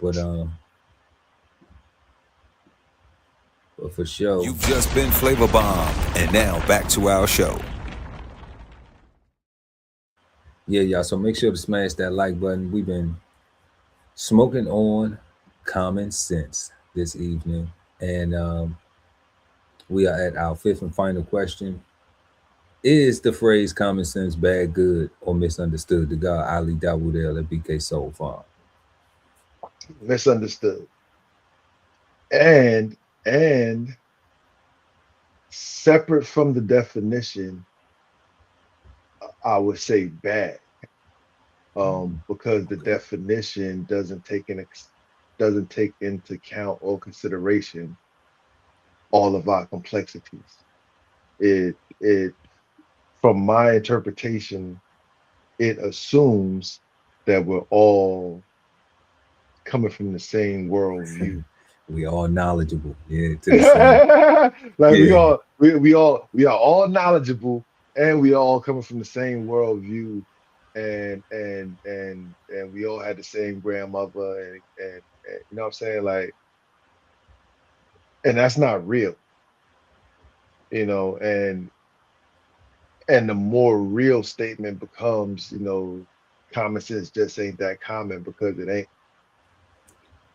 Right. Like there really was a whole TV show, Are You Smarter Than the Fifth Grade? Because so many people are not. Big facts. Like after they get to the fifth grade, what they gonna do? What you gonna do? Oh, they got AI for that now. So. They got AI for that now. You know what I mean? Like, and they're encouraging it. Are you gonna learn, or are you just gonna say just use AI? What's the answer? Are you gonna learn, or are you gonna just use? Yeah. All right. So I'm going with misunderstood, borderline bad. Misunderstood, borderline bad. Okay. Well, I'm definitely gonna rock out with misunderstood, and I'm gonna go with good. Okay. I'm gonna go with good. Yeah, but I don't think it's bad. I do agree with the reason why you said it's bad though. But but there's one of them things where it's like it should be encouraging to do that, which the reason why you say it's bad, to like get on my level, get on your level. And the reason why I say that is because us logical, what's the other word? Logical and prudent people, all right? We realize in order to do things with the feelers that we have to find a way to be on their level. We gotta think about that shit. You know what I'm saying? You got, because it's more of them than it is us.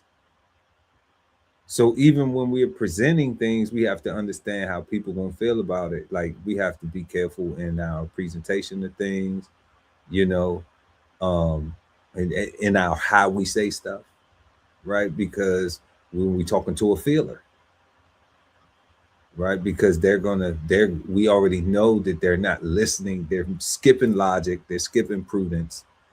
Not hearing you at all. At all. They're only trying to see what resonates with their feelings for them to acknowledge, So we have to do that. So I say that it's good because the thing is they're lazy and they don't want to do that. Correct. Because they enjoy being in the misery of their feelings, or let me not say that, or the comfort. Let me not just leave it at misery, the misery or the comfort, because that's my bias in the misery of it. But all the comfort of their feeling. So, I think it would be good if even in their feelings, they acknowledge the common sense. Because then that would allow them to get out of their feelings quicker and get to resolve faster, get to solutions faster, and not get hung up on their feelings. It's not saying that they have to become all of a sudden flip a switch and become a logical, prudent person.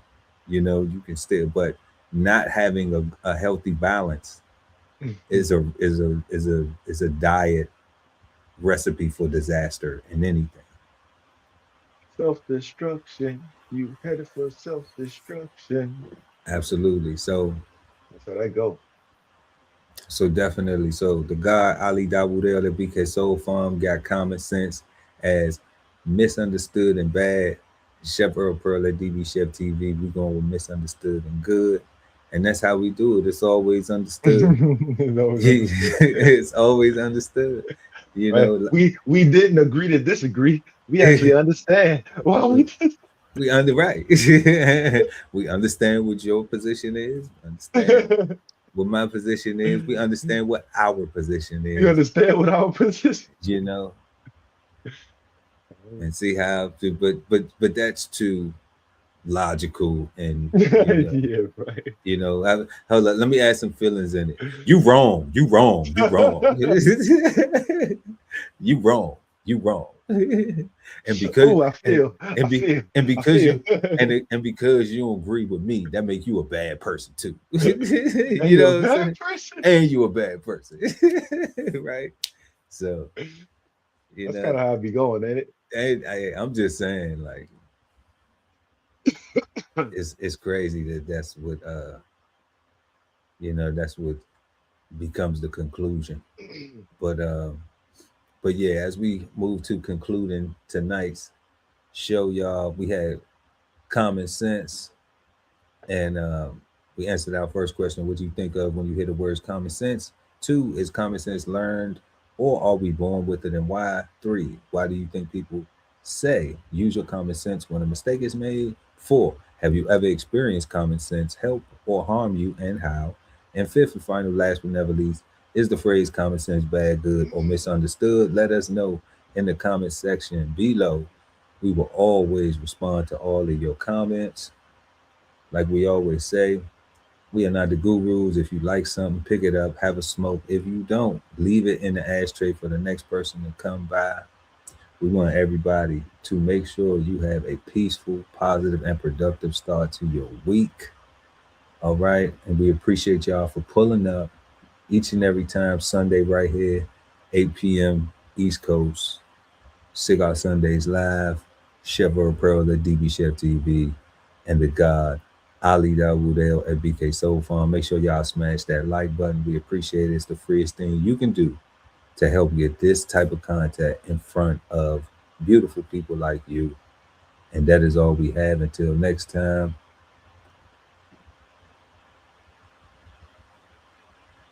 Links in the description, y'all. Peace, God.